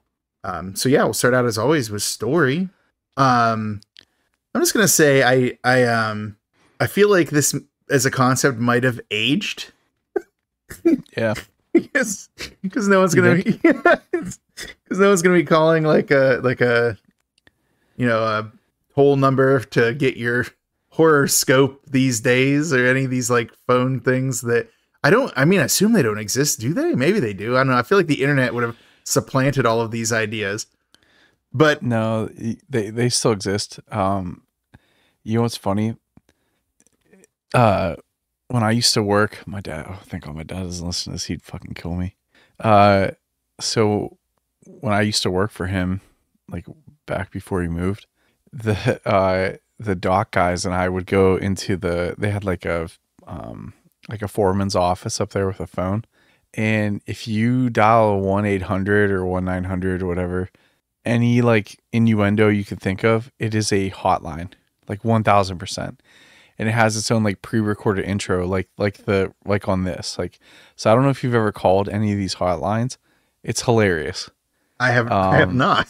I can say that. I don't recommend. I mean, you could try it. I don't recommend anyone doing it, because so back then you had to, because it would charge your landline. So our work was getting basically charged like for that initial call, and then you'd have to put your credit card info in. But like if you do it on your phone, I don't know how that would work. So I would be cautious. I wouldn't try it. It would go on. Yeah, it would go on my shared bill with my mother. You psychopath. Yeah. Yes, because I have a family plan with my mom. I'm not calling one of these numbers. Jeez. Yeah, I mean, and when I say any innuendo, anything you can spell with the T9, kind of word, like it literally directs you to a sex hotline. It's crazy. All right, cool. Well, they still exist. Cool. Glad to know it. Yeah. But I still think they're not as ubiquitous as they once were, which is kind of... Oh, for sure. Definitely not. And that's why I kind of like this as like an artifact of that era. Now, there's a lot of ways that I wish the plot had played up on the concept a little better. Or the idea of the concept. Yeah, or even like either tighten it up or flesh it out. So my point is either focus up on the cousin plot, nix Marty and Angela. What are they doing here? Or if you're going to keep Marty and Angela, flesh it out a little bit more. Like, why are they involved? What are they doing? Give me a denouement. Sure. Give me some kind of like epilogue. Give me something. It just felt like a little bit too much of it was a little too half-assed. But as a concept, I did like it. I did like that idea. It's kind of silly, a little weird. Robert Picardo was there. So like, there's a lot to like about it, but it does feel kind of like empty calories at the end of the day. Like we got so many more scenes of these ruffians playing poker than we got understanding why Marty or Angela are involved. That's fair. No, go ahead. Yeah. I mean, I said my piece. You can say your piece about this. No, I think I agree with you with like, it's like the bygone era. Like, you just like look back like, oh, what a relic, or like a moment in time. But I still like the concept of like how they intertwined, Dante's Inferno, and it didn't like beat you over the head. And then I also liked, like how, and I don't know how much of this is the story, but how insufferable Hoax was. It's like at like no point are you like rooting for him as much as you want to be. So like I don't know. I actually kind of like the story line, like plot to plot. Like, I enjoyed it. No, you're right, because sorry, I don't interrupt you, but like what you're getting at, I think, is like we are kind of predisposed to rooting for the underdog. And this movie does a really good job of making it be like, no, this underdog sucks. Like some dogs need to stay under. Like this guy sucks at this. So yeah, no, I get what you mean. Like what you're driving at there. It's like, he's terrible. Like we want to like him, and we kind of like empathize, I think, with Spike in that way. Because I think Spike kind of understands that this isn't all Hoax's fault, but man, is he suck. So. Yeah, like thematically though, like at every point, like, and that's why I think it's like the sinister how sinister that phone like line was. You were given the option to not do that, and like most people did it, and then either felt guilty or got afraid and tried to like go back on the deal or something, and then it killed them. And then I like how Spike's character like actively was like, no, I'm better than this. I'm not doing this. And it was kind of cool. Cause like Hoax had multiple opportunities to go back and not do any of that stuff. So I think it kind of revealed more about the characters that way. Right. Maybe where they like gave you permission to hate that kid. No. And I think you're right. That really ingratiated us to Spike too, because he's clearly a very flawed character. But there's that kind of like that moralistic fable of like, if you resist this urge that's pushing you, like this demonic urge, this devilish urge, like this monkey's paw thing, like it seems like Spike recognized immediately that this was a bad path to go down. And it's kind of funny though that the phone only tried to kill him one time. It's like, no, he won. He beat the system. We'll move on. Like that was kind of interesting. But no, and I definitely felt that is kind of an undercurrent of it, is that there is like this like sort of archetypal fable about getting what you want at all costs and it being like your downfall. And Spike resists it. And that's kind of cool. Like, despite the fact that he's got a crippling gambling addiction, he needs to get help. But, you know, but at least he's not willing to steal from a family friend. So he's got scruples, is what I'm saying. No, you've actually kind of like pushed me a long way towards like, I was going to lean towards B, but I'm almost saying A, because I forgot about all those like Dante and Virgil and like the version of hell that comes into the house. Is like, there's a lot of undertones that are super interesting, but you got to look for them because some of the parts of the plot are just like, what are you doing? Yeah. And like, I agree with you there, but like, I just feel like part of me, the Marty stuff loses it for me a bit, but like, I think there's enough there to, because like, look, this isn't going to win a bunch of awards on other stuff. So like, I feel like this movie's strong suit are the characters and the story and the actors that did it. Right. So like, I don't know. I'm okay with A. I'd say B or A, but definitely not C. This is well past the C for me, like 100%. No, yeah, this is kind of like basically, no, I'm going to say A. I had fun. I liked it. I liked the story. So yeah, let's say A. Sure. Let's do it. Like, yeah, there's some pointless plot points. Like what are we doing here? But also like, there's so much that you can dig into if you're willing to. So yeah, I'm going to say A. Quickly dial me up at 967 evil. No, I did it again.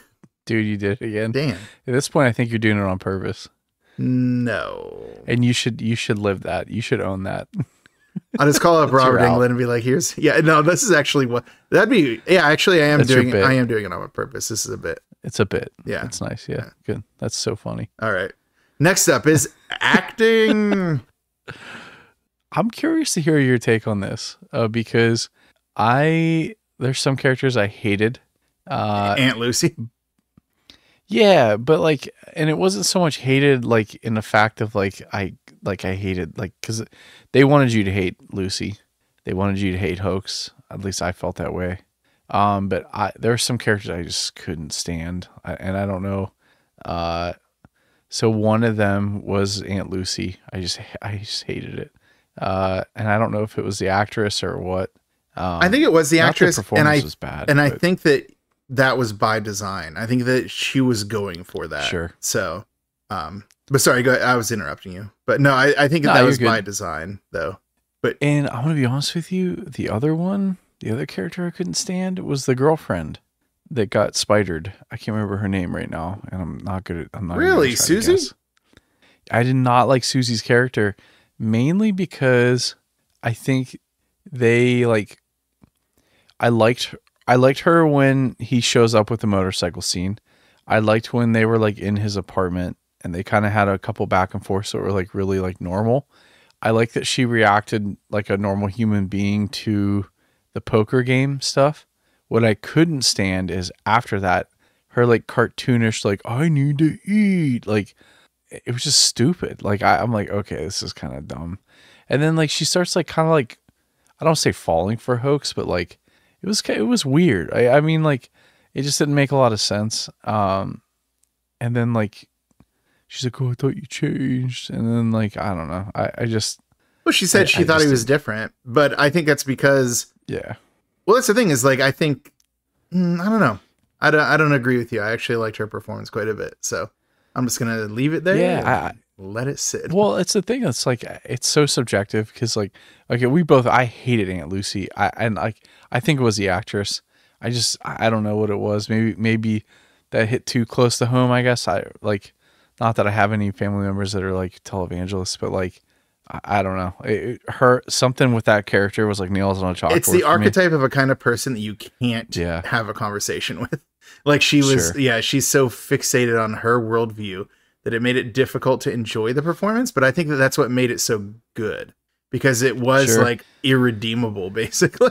Yeah, and maybe it's just the climate we're in right now too, because this was like the late '80s, and so if you look at it from our lens, like maybe that's just so like saturated with like as a like social media and like people right now. Like it's just, I'm so sick of that character. Yeah, but why don't you retweet G Godbless? Yeah, really. But no, no, I think that kind of disingenuous religiosity feels gross and dangerous, but I don't think it ever wasn't. So yeah, I think that, I don't know, I think that performance was by design, and that you have such a strong reaction to it is actually a sign that it was good. Sure. I'm still kind of interested to dig into like your thoughts on Susie's like Leslie Dean, because I read so basically the what the horoscope is doing isn't really doing anything. It's just pointing out things that people can take advantage of for their benefit. Sure. So I read that scene of her like so she was really just being herself, not being like guarded, not being like the girlfriend or whatever. She was just having fun, and Hoax was having fun with her. And I think that came so close to being like such a legitimate moment, and she was really unguarded in that time, that when it turned out that he had her underwear in his pocket like a freak, it broke that spell. And that's kind of what made Hoax like the best target for the demonry, is because he couldn't even take advantage of the opportunity it gave him, because it really like wasn't telling people to do, like it basically just told Spike, hey, your money's here, go get it. And then one was like, hey, this guy trusts you, you can steal from him. And then he didn't. But like with Hoax, it was like, I pointed out like, hey, if you meet her, you guys will hit it off. And then he still messed it up. You know what? You said something that, and I think this is why I can't stand her, is she didn't stand up for him when they were just beating the shit out of him. And I think that's what did it for me. No, she did. Did she though? She was yelling at them, leave him alone and stuff like that. Okay, but then they found the underwear, and then she storms off and they just beat the shit out of him. Yeah, but that's because come on, man. Like that's messed up. He had her underwear. I which she left at his cousin's place, which means he went there afterwards and creeped around and grabbed them and held on to them while they were hanging out. That's not a very forgivable thing, man. Yeah, I don't know. I don't know what it was. I just didn't like it. That's fine. You don't have to. It's okay. Yeah. And again, I liked her up until the movies. I don't know what it was. Like that diner scene just did it for me. I didn't like it. Interesting. I will say Marty was pretty okay and funny. Angela was kind of inscrutable. Spike was probably most of the time good. Salvageable. Yes, he's salvageable. Well, no, I mean, like that character sucks. Like, come on, like the tough guy, like the biker, like outside. You really had to push character. You had to like reach for his sense of what's right and wrong. Right. And I think that like the scene where he doesn't steal from Virgil was a huge one. And the scene where like they're like torturing his cousin in front of him is like, no, don't do that here. And even like Marcus is like, come on, I never hurt anybody. He's like, yeah, but don't do it in front of him, dude. Like it's his cousin still. Like, come on. So like, I don't know, like he clearly had a sense of something that we never really got to explore. Sure. But it was an interesting character at the end of the day. So we talk about how good Hoax was, because like that, that was an excellent character considering that dude was definitely not an actual nerd. No, and he made you hate that character. Oh, he did. Like I think he made this entire movie. It could have so easily been hard. It could have so easily been a thing where like we root for Hoax even as he's turning evil, but they did a good job of being like, no. Or even pity him, right? No, yeah, it's like not even right. a little bit. Like everything he does is the wrong move, and it's hard to feel bad for somebody like that. So, no, for sure, that actor, I would like to see more of what he's in, you know, other than all the porn, but like some of the other stuff, I'm sure is probably good. Some of the other stuff holds up. I'm thinking B here. I'm down for B because like even though I didn't like the performance, I can still recognize that it was good. Does that make sense? Mm-hmm. Yeah. And we didn't talk about the Picardo in the room. I mean, come on. Yeah, he's almost enough to give it an A, honestly. But like, if he was in it more, 100%. Yes. Like if he would have shown up, like the Hallmark Santa, like would have just been in the background in certain scenes and like talking to the different characters, and like because none of them would have connected it, right? Other than Marty, and that could have given Marty like a hey, wait a minute, a little more plot, yeah.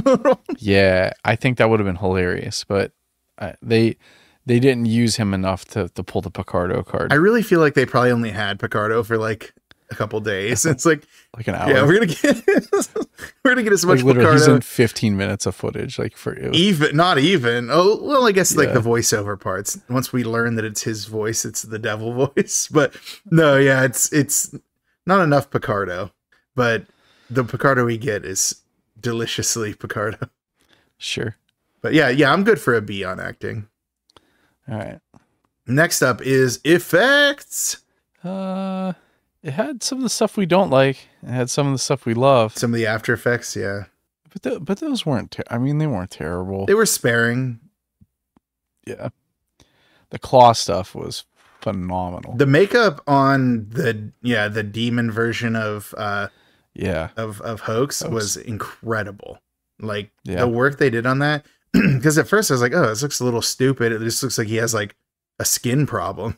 And then as they flesh out, I'm like, oh, okay, no, we're good. We're here. We're doing it. This kid just has acne. Yeah. The movie made the same joke. Yes, I know, but still, that was how it felt. But then to know, like watching him like change and stuff is like pretty cool. And there wasn't a lot of like gore scenes, so there's not a lot of those effects.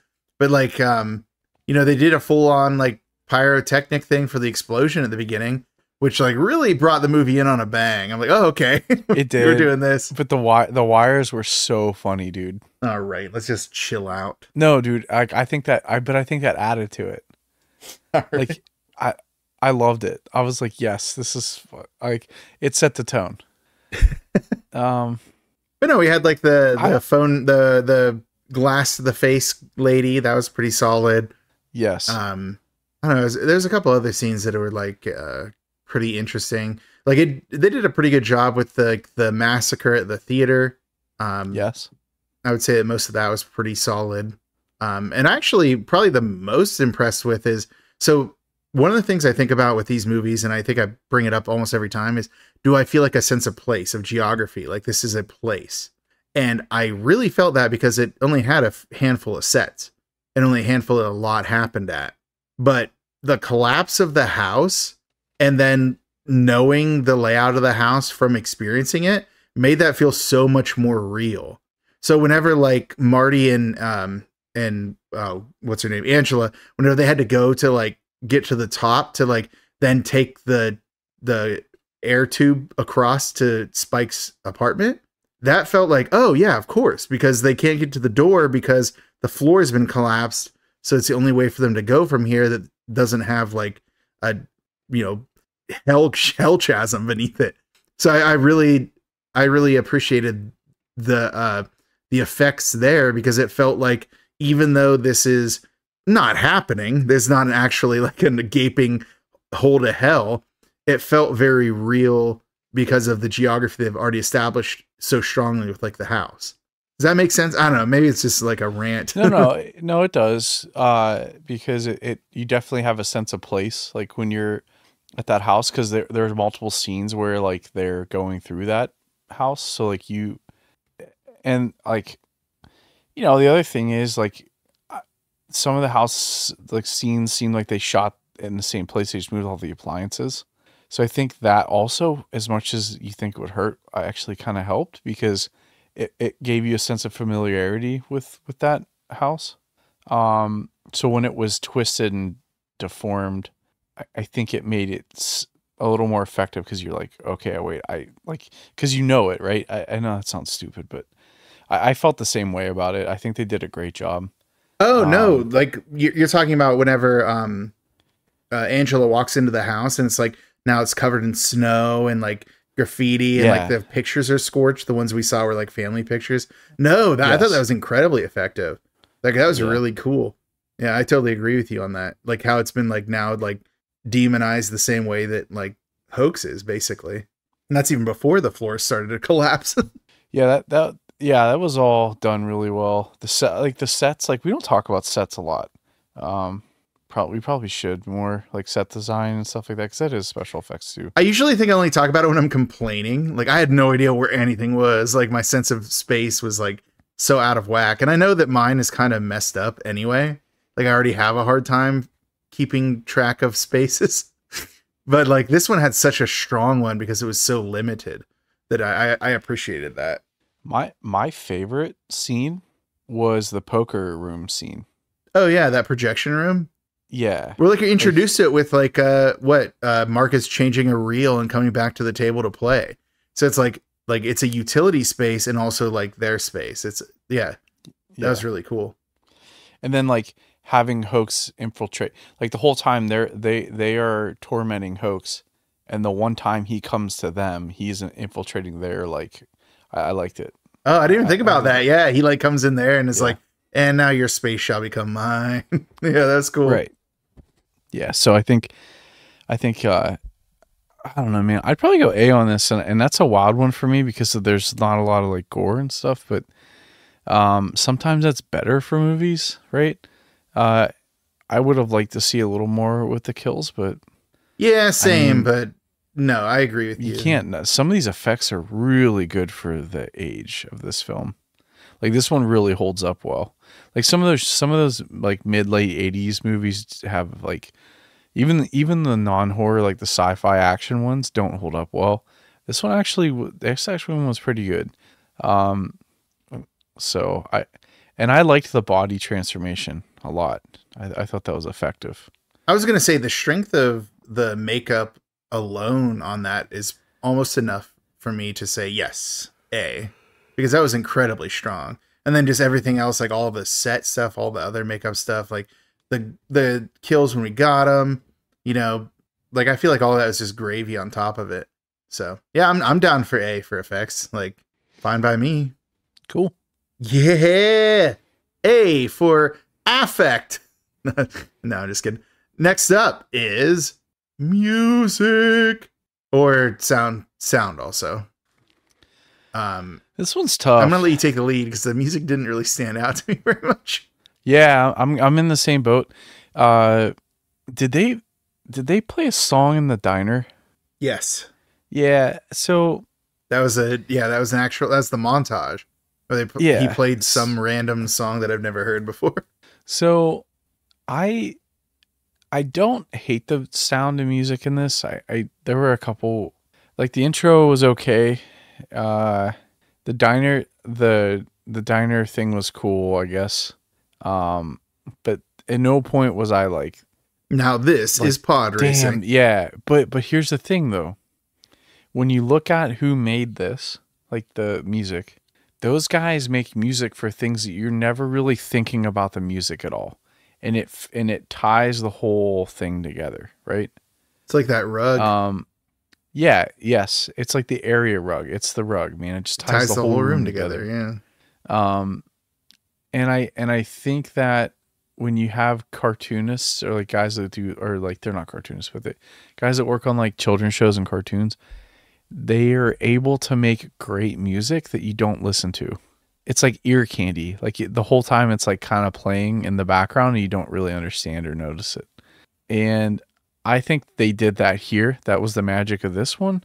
But I think there were moments where it could have shown through maybe a little more.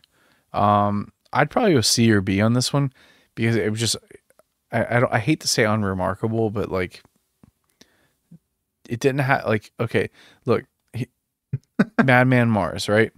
Yeah. Lore of the Campfire. That had no business being that good. Yeah. It was a certified banger. No one was ready for it. No one. And they still aren't. And I feel like here you could have done something with, I don't want to say a theme song, but like there could have been, I think they could have done a little more with, you know, even maybe a couple licensed songs or something. I don't know, something. It definitely could have used some kind of a hook. Like something something to bring us back to it. Yeah. It's like some kind of like motif to like keep us like when they when the phone calls are happening, like give us some kind of like, and I think there was music, but like nothing that stood out. And it's so I would agree with you. And honestly, but it didn't stand out in a bad way either. That's fair. And the reason I'm leaning towards C, honestly, is because I actually had one problem with the sound, and that was Aunt Lucy's voice. No, I'm just kidding. It was fuck yeah, it was rough. It was the demon voice of Hoax was to me a little bit too just like much of a like like a vocoder. Yeah, they just threw like an effect onto they just threw an effect onto his voice. If they'd done a little more with that, or like even man, what was it? In Mausoleum, that was her voice. She was just doing it differently. Yeah, and I didn't know that. That's crazy. Yes, that's what I mean. Yeah. Like that's why that one was like for in many ways an inferior movie. I would say Mausoleum would be. Like that part of the performance really stuck out. She was like working on that herself. If they'd done something like that instead of just like relying on technology to like alter the voice, it would have probably been better. So yeah, no, I would rather lean towards C just because that really kind of rubbed me the wrong way. And then couple that with everything you were saying about like, you know, it's not like it's standing out in a bad way, but like middle of the road is C. So yeah. And you know, like again, like this in summation, like a hook can bring you back. I ain't telling you no lies. Is that a song? Oh my God, you don't from the Blues Travelers, the hook? Who are like, is that a band?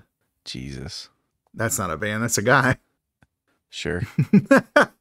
No, is that an actual song though? Oh yeah, that's like their most famous song. No, it isn't. Yes, it is. What's it called? The Hook. It's literally about how they can just sing and write about anything as long as it's catchy and people are too dumb to understand it. I thought you were making a hook joke. That's why I brought it back. No, because you said it perfectly, dude. No, I hate Blues Traveler. So I would never have made a reference to that. That's funny. But I hate the sound of their voice and like the noise of their instruments. The harmonica. I really do hate harmonica, yeah. Okay. All right, we'll zip back in here. All right, back in.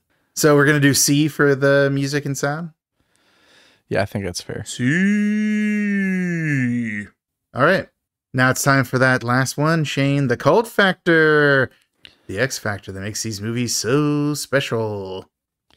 I guess like it's hard not to give an A because like we always do that, but like I'm in like a weird gut check to go B, but I don't know why. Really? Let's explore that. But why do you feel that? Tell me more. Tell me more. Like, does he have a car? No, I think it's definitely an A. Mainly because of when he says, "Can I play with a pair of hearts?" It puts the hearts on the table. His to me, one-liners that's, like, add so much to the movie. If there'd been It's so more good, of the dude. movie When of he him doing waves- one-liners. when he fucking waves at him with his own cut off hand. Yes, bye-bye. Like, yeah, no, this movie is actually pretty wild. It's such a Robert Englund thing to do too. Like that he's like, Yeah. gonna have him do like one-liners once he's demonized. It's like, hell yeah, he is. Yeah, this is definitely a call factor A. I think the gut check on the B though, comes mainly from like How Quigley kind of how died. this- well, yeah, that's funny. No, it's just like I feel like you're like something you brought up earlier. I've been thinking about that a lot. It's like this is like a product of an era, which can help and hurt it, right? So eventually, this is gonna not hit at all. Like, you know what I mean? Which sucks, but because like the phone, people are gonna be like, "What the fuck's a phone?"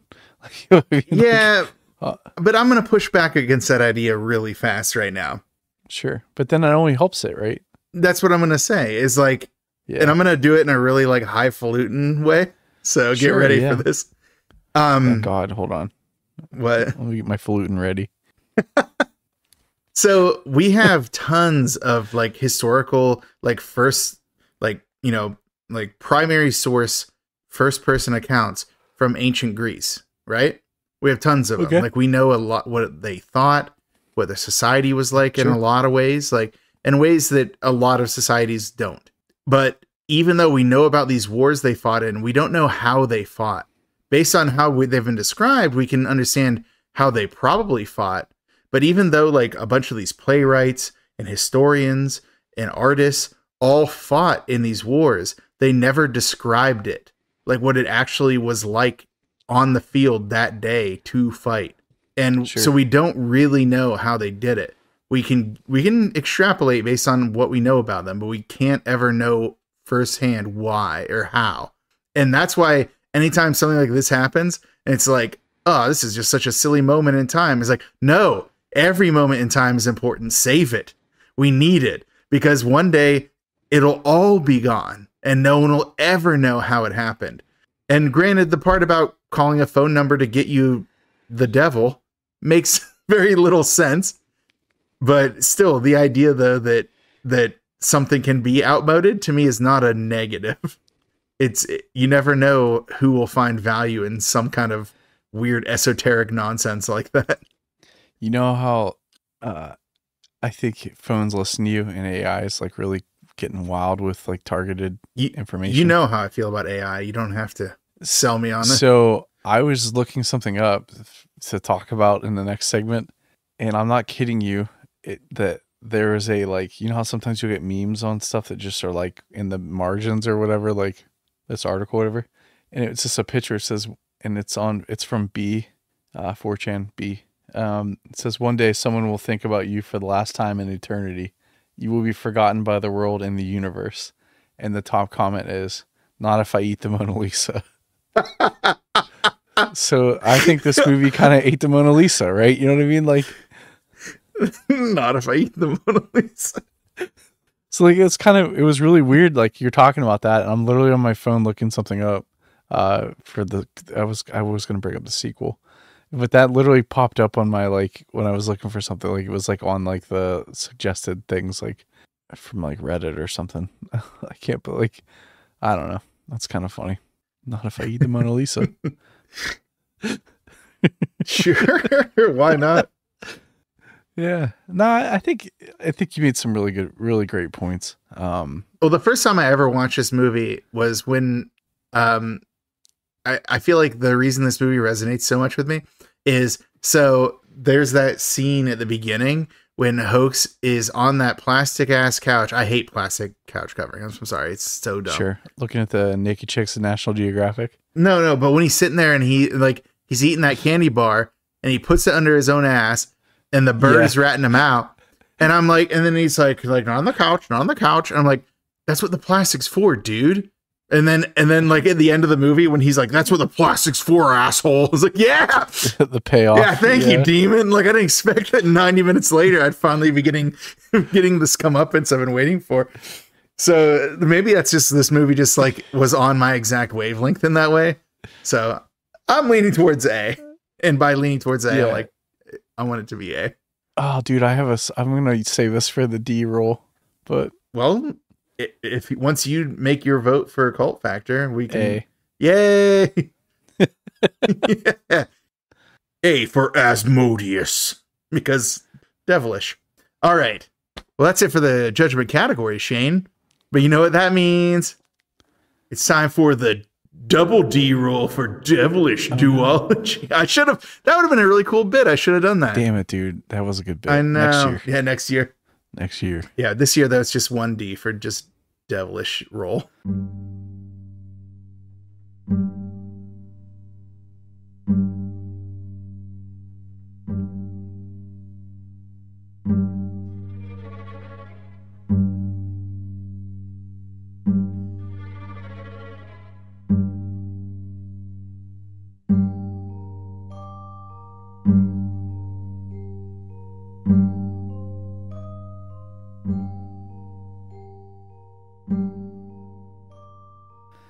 All right. Triple D. Oh, so it's, I don't know why I did that.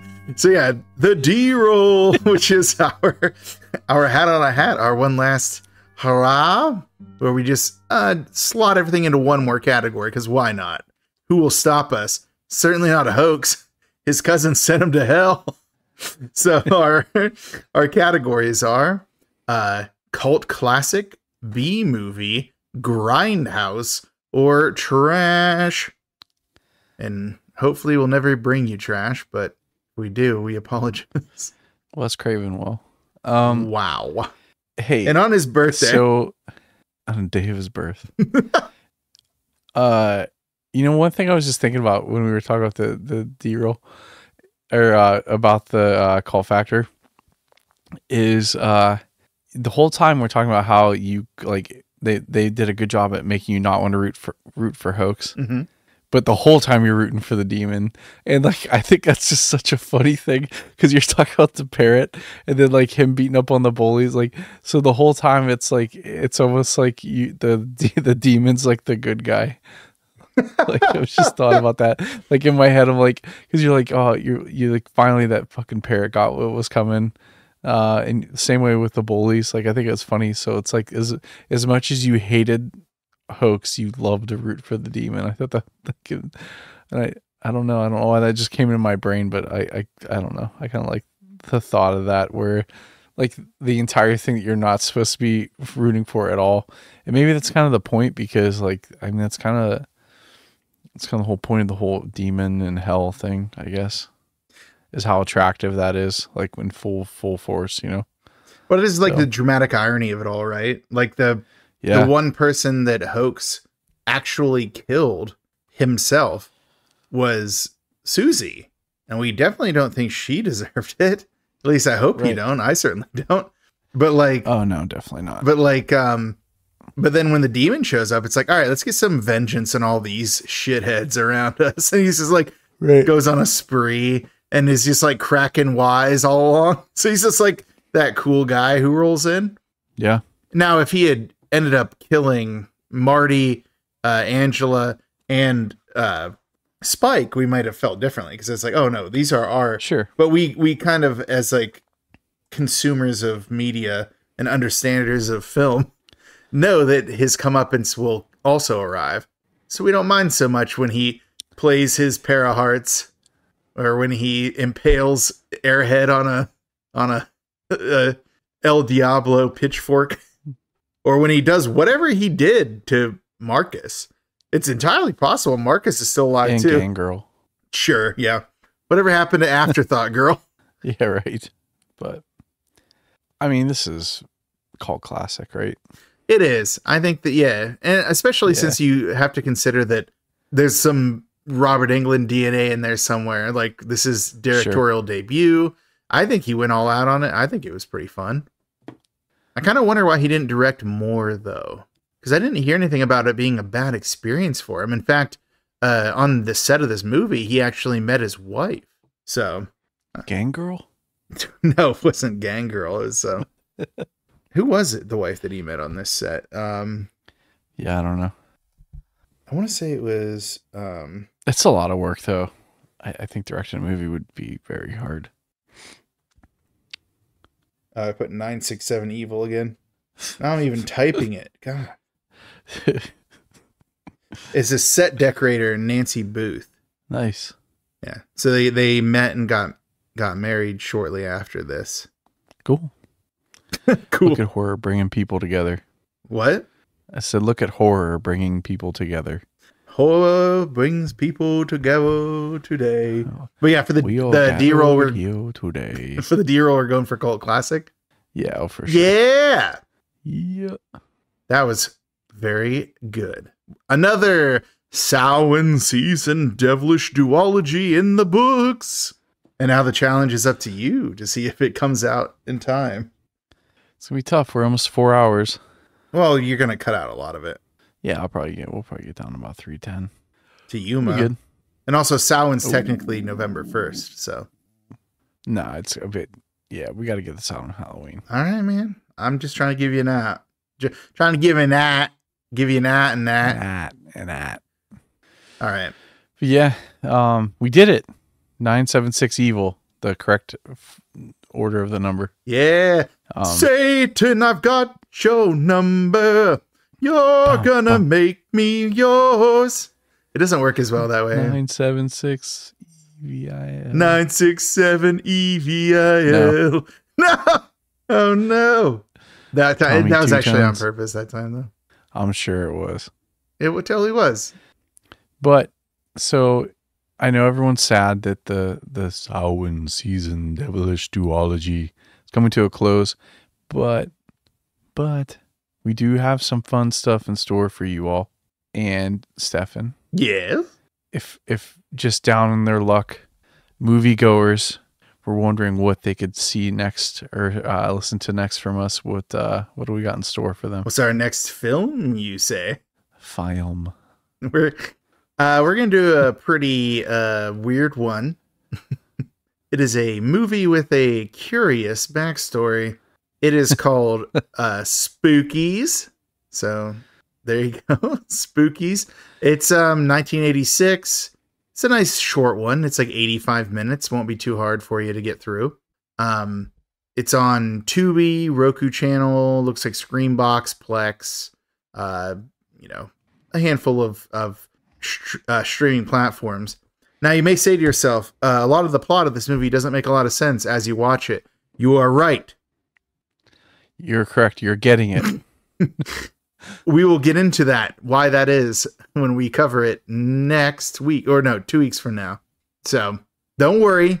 Just enjoy the ride while that weird sorcerer tries to resurrect his dead wife by subjecting random visitors to his graveyard house to a variety of monsters that seem thematically inconsistent. It's okay. It's movie magic. So.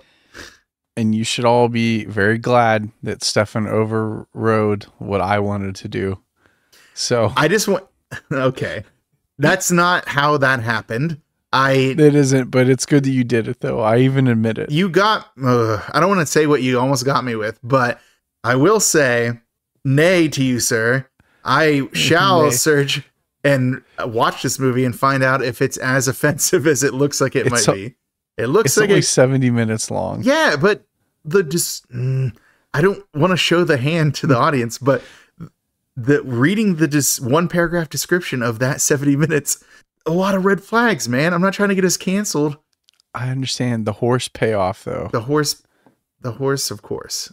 But just I'll watch it. You're right. First, you're and right. we'll see how bad it is. We don't want a repeat of Death Ship. We want to. It can't be that bad, dude. Sir, dear sir or madam, it can be. Do you mind if I make a quick announcement at the end of the show before we leave? Yeah, definitely. And I think we did a year recap last year, right? In December. I think I'm going to throw out to the audience some just some general questions for one of our intermission episodes. We're pretty good on topics, but there is something specific that I'm going to ask. So stay tuned to our socials. And then you'll probably hear me ask again with a little more detail later on. So nothing crazy, just another like round of questions, but they're going to be a little more specific. So yeah, Tales from the Cryptic over here. Ooh. Yeah, trying to drive social engagement. But no, I think next full episode, you'll get. I'm gonna try to ask and see what kind of responses we get, and then I'll full on just ask on the episode. You won't do it. You won't.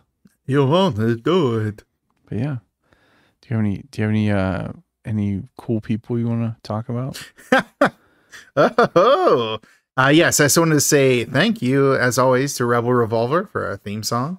It's awesome. I went to 2 of their shows this past weekend. Ooh. Yeah. One was... you almost won an award, or you did win an award?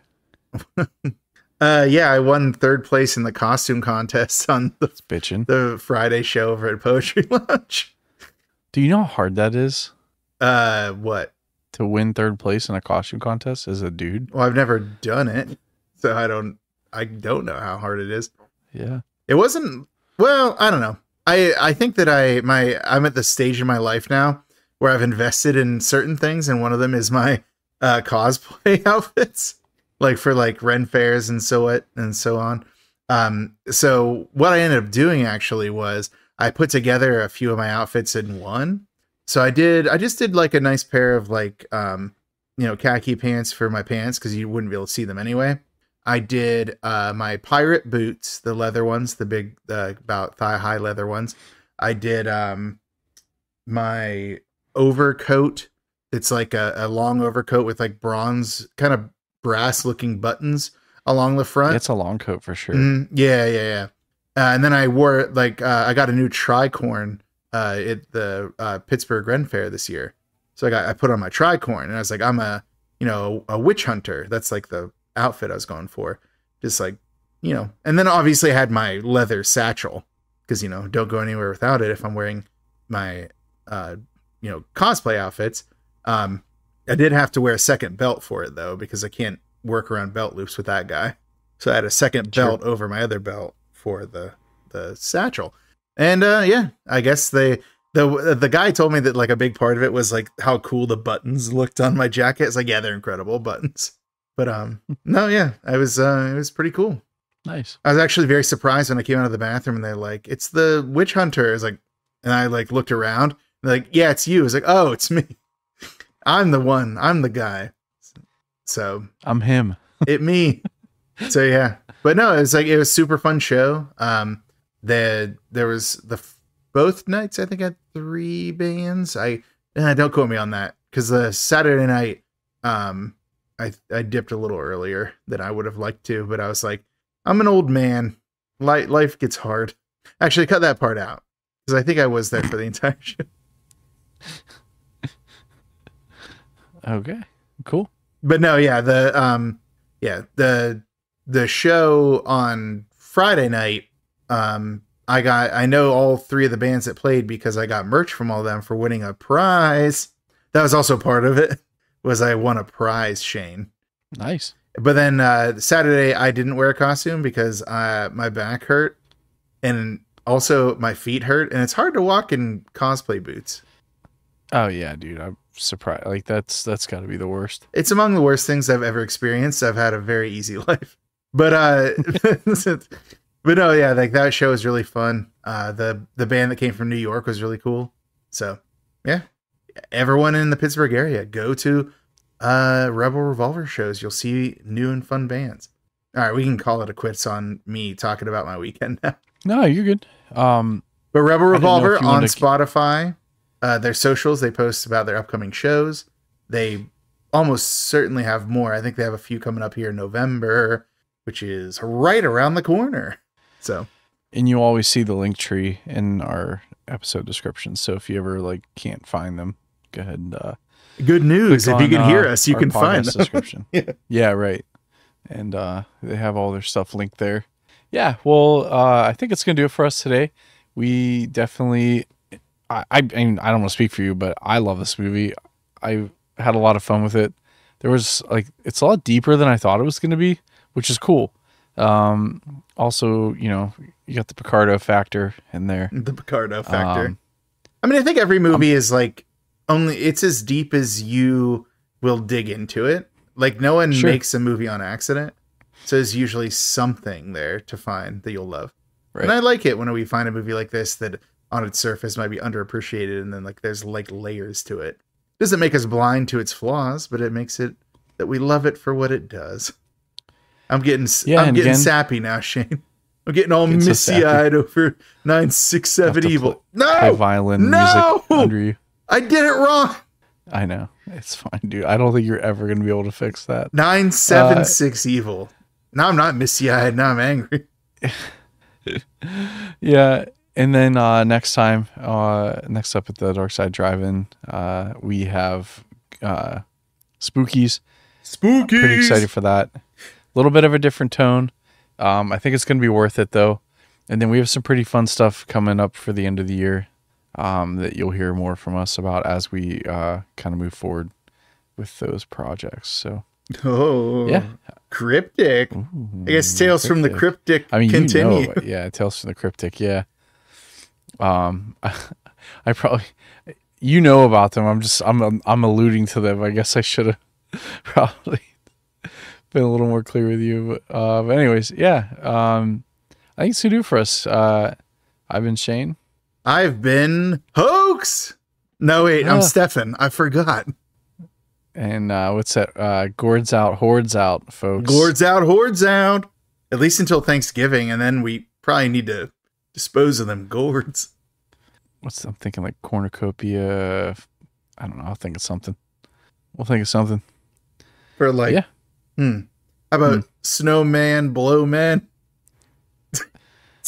Bye. No, you had to cut that. You can't keep that in there. What? How can't I? Easy. Just go back. Reverse. Okay. Say the last thing. Cornucopia thing. I don't, you really want me to cut it out? Yes. Okay.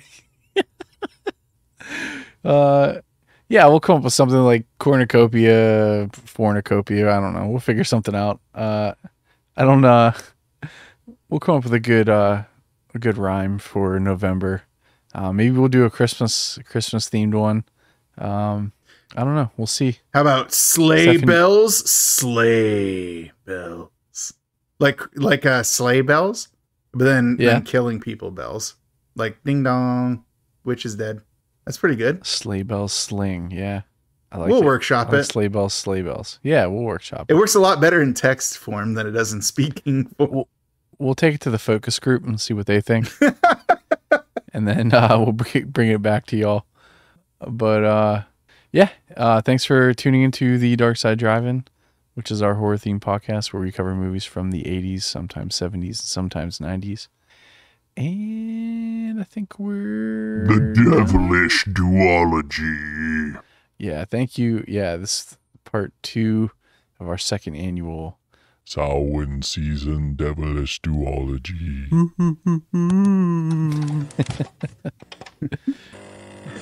Bye. He thought he was in control. How wrong he was.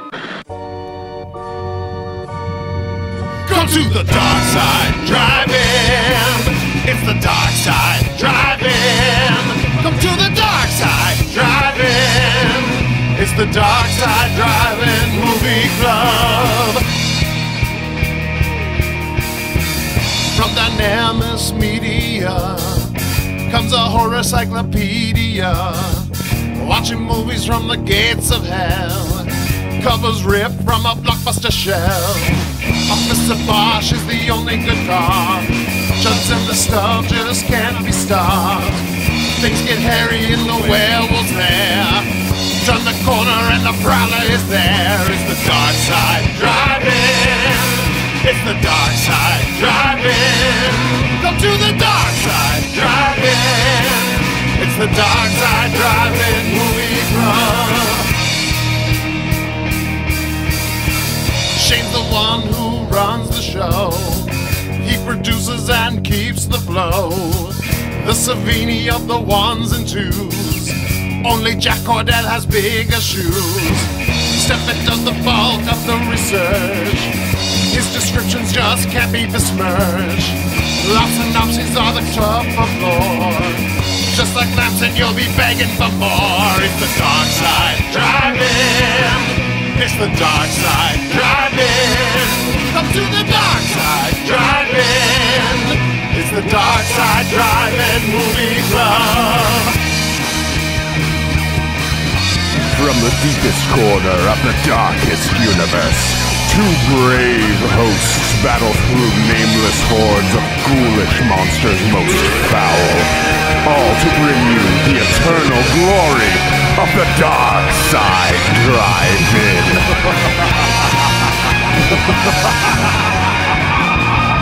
It's the dark side driving. It's the dark side driving. Come to the dark side driving. It's the dark side driving movie club. It's the dark side driving. Come to the dark side driving. It's the dark side driving. It's the dark side driving movie club.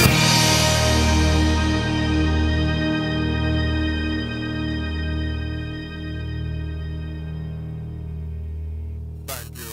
Have a nice day.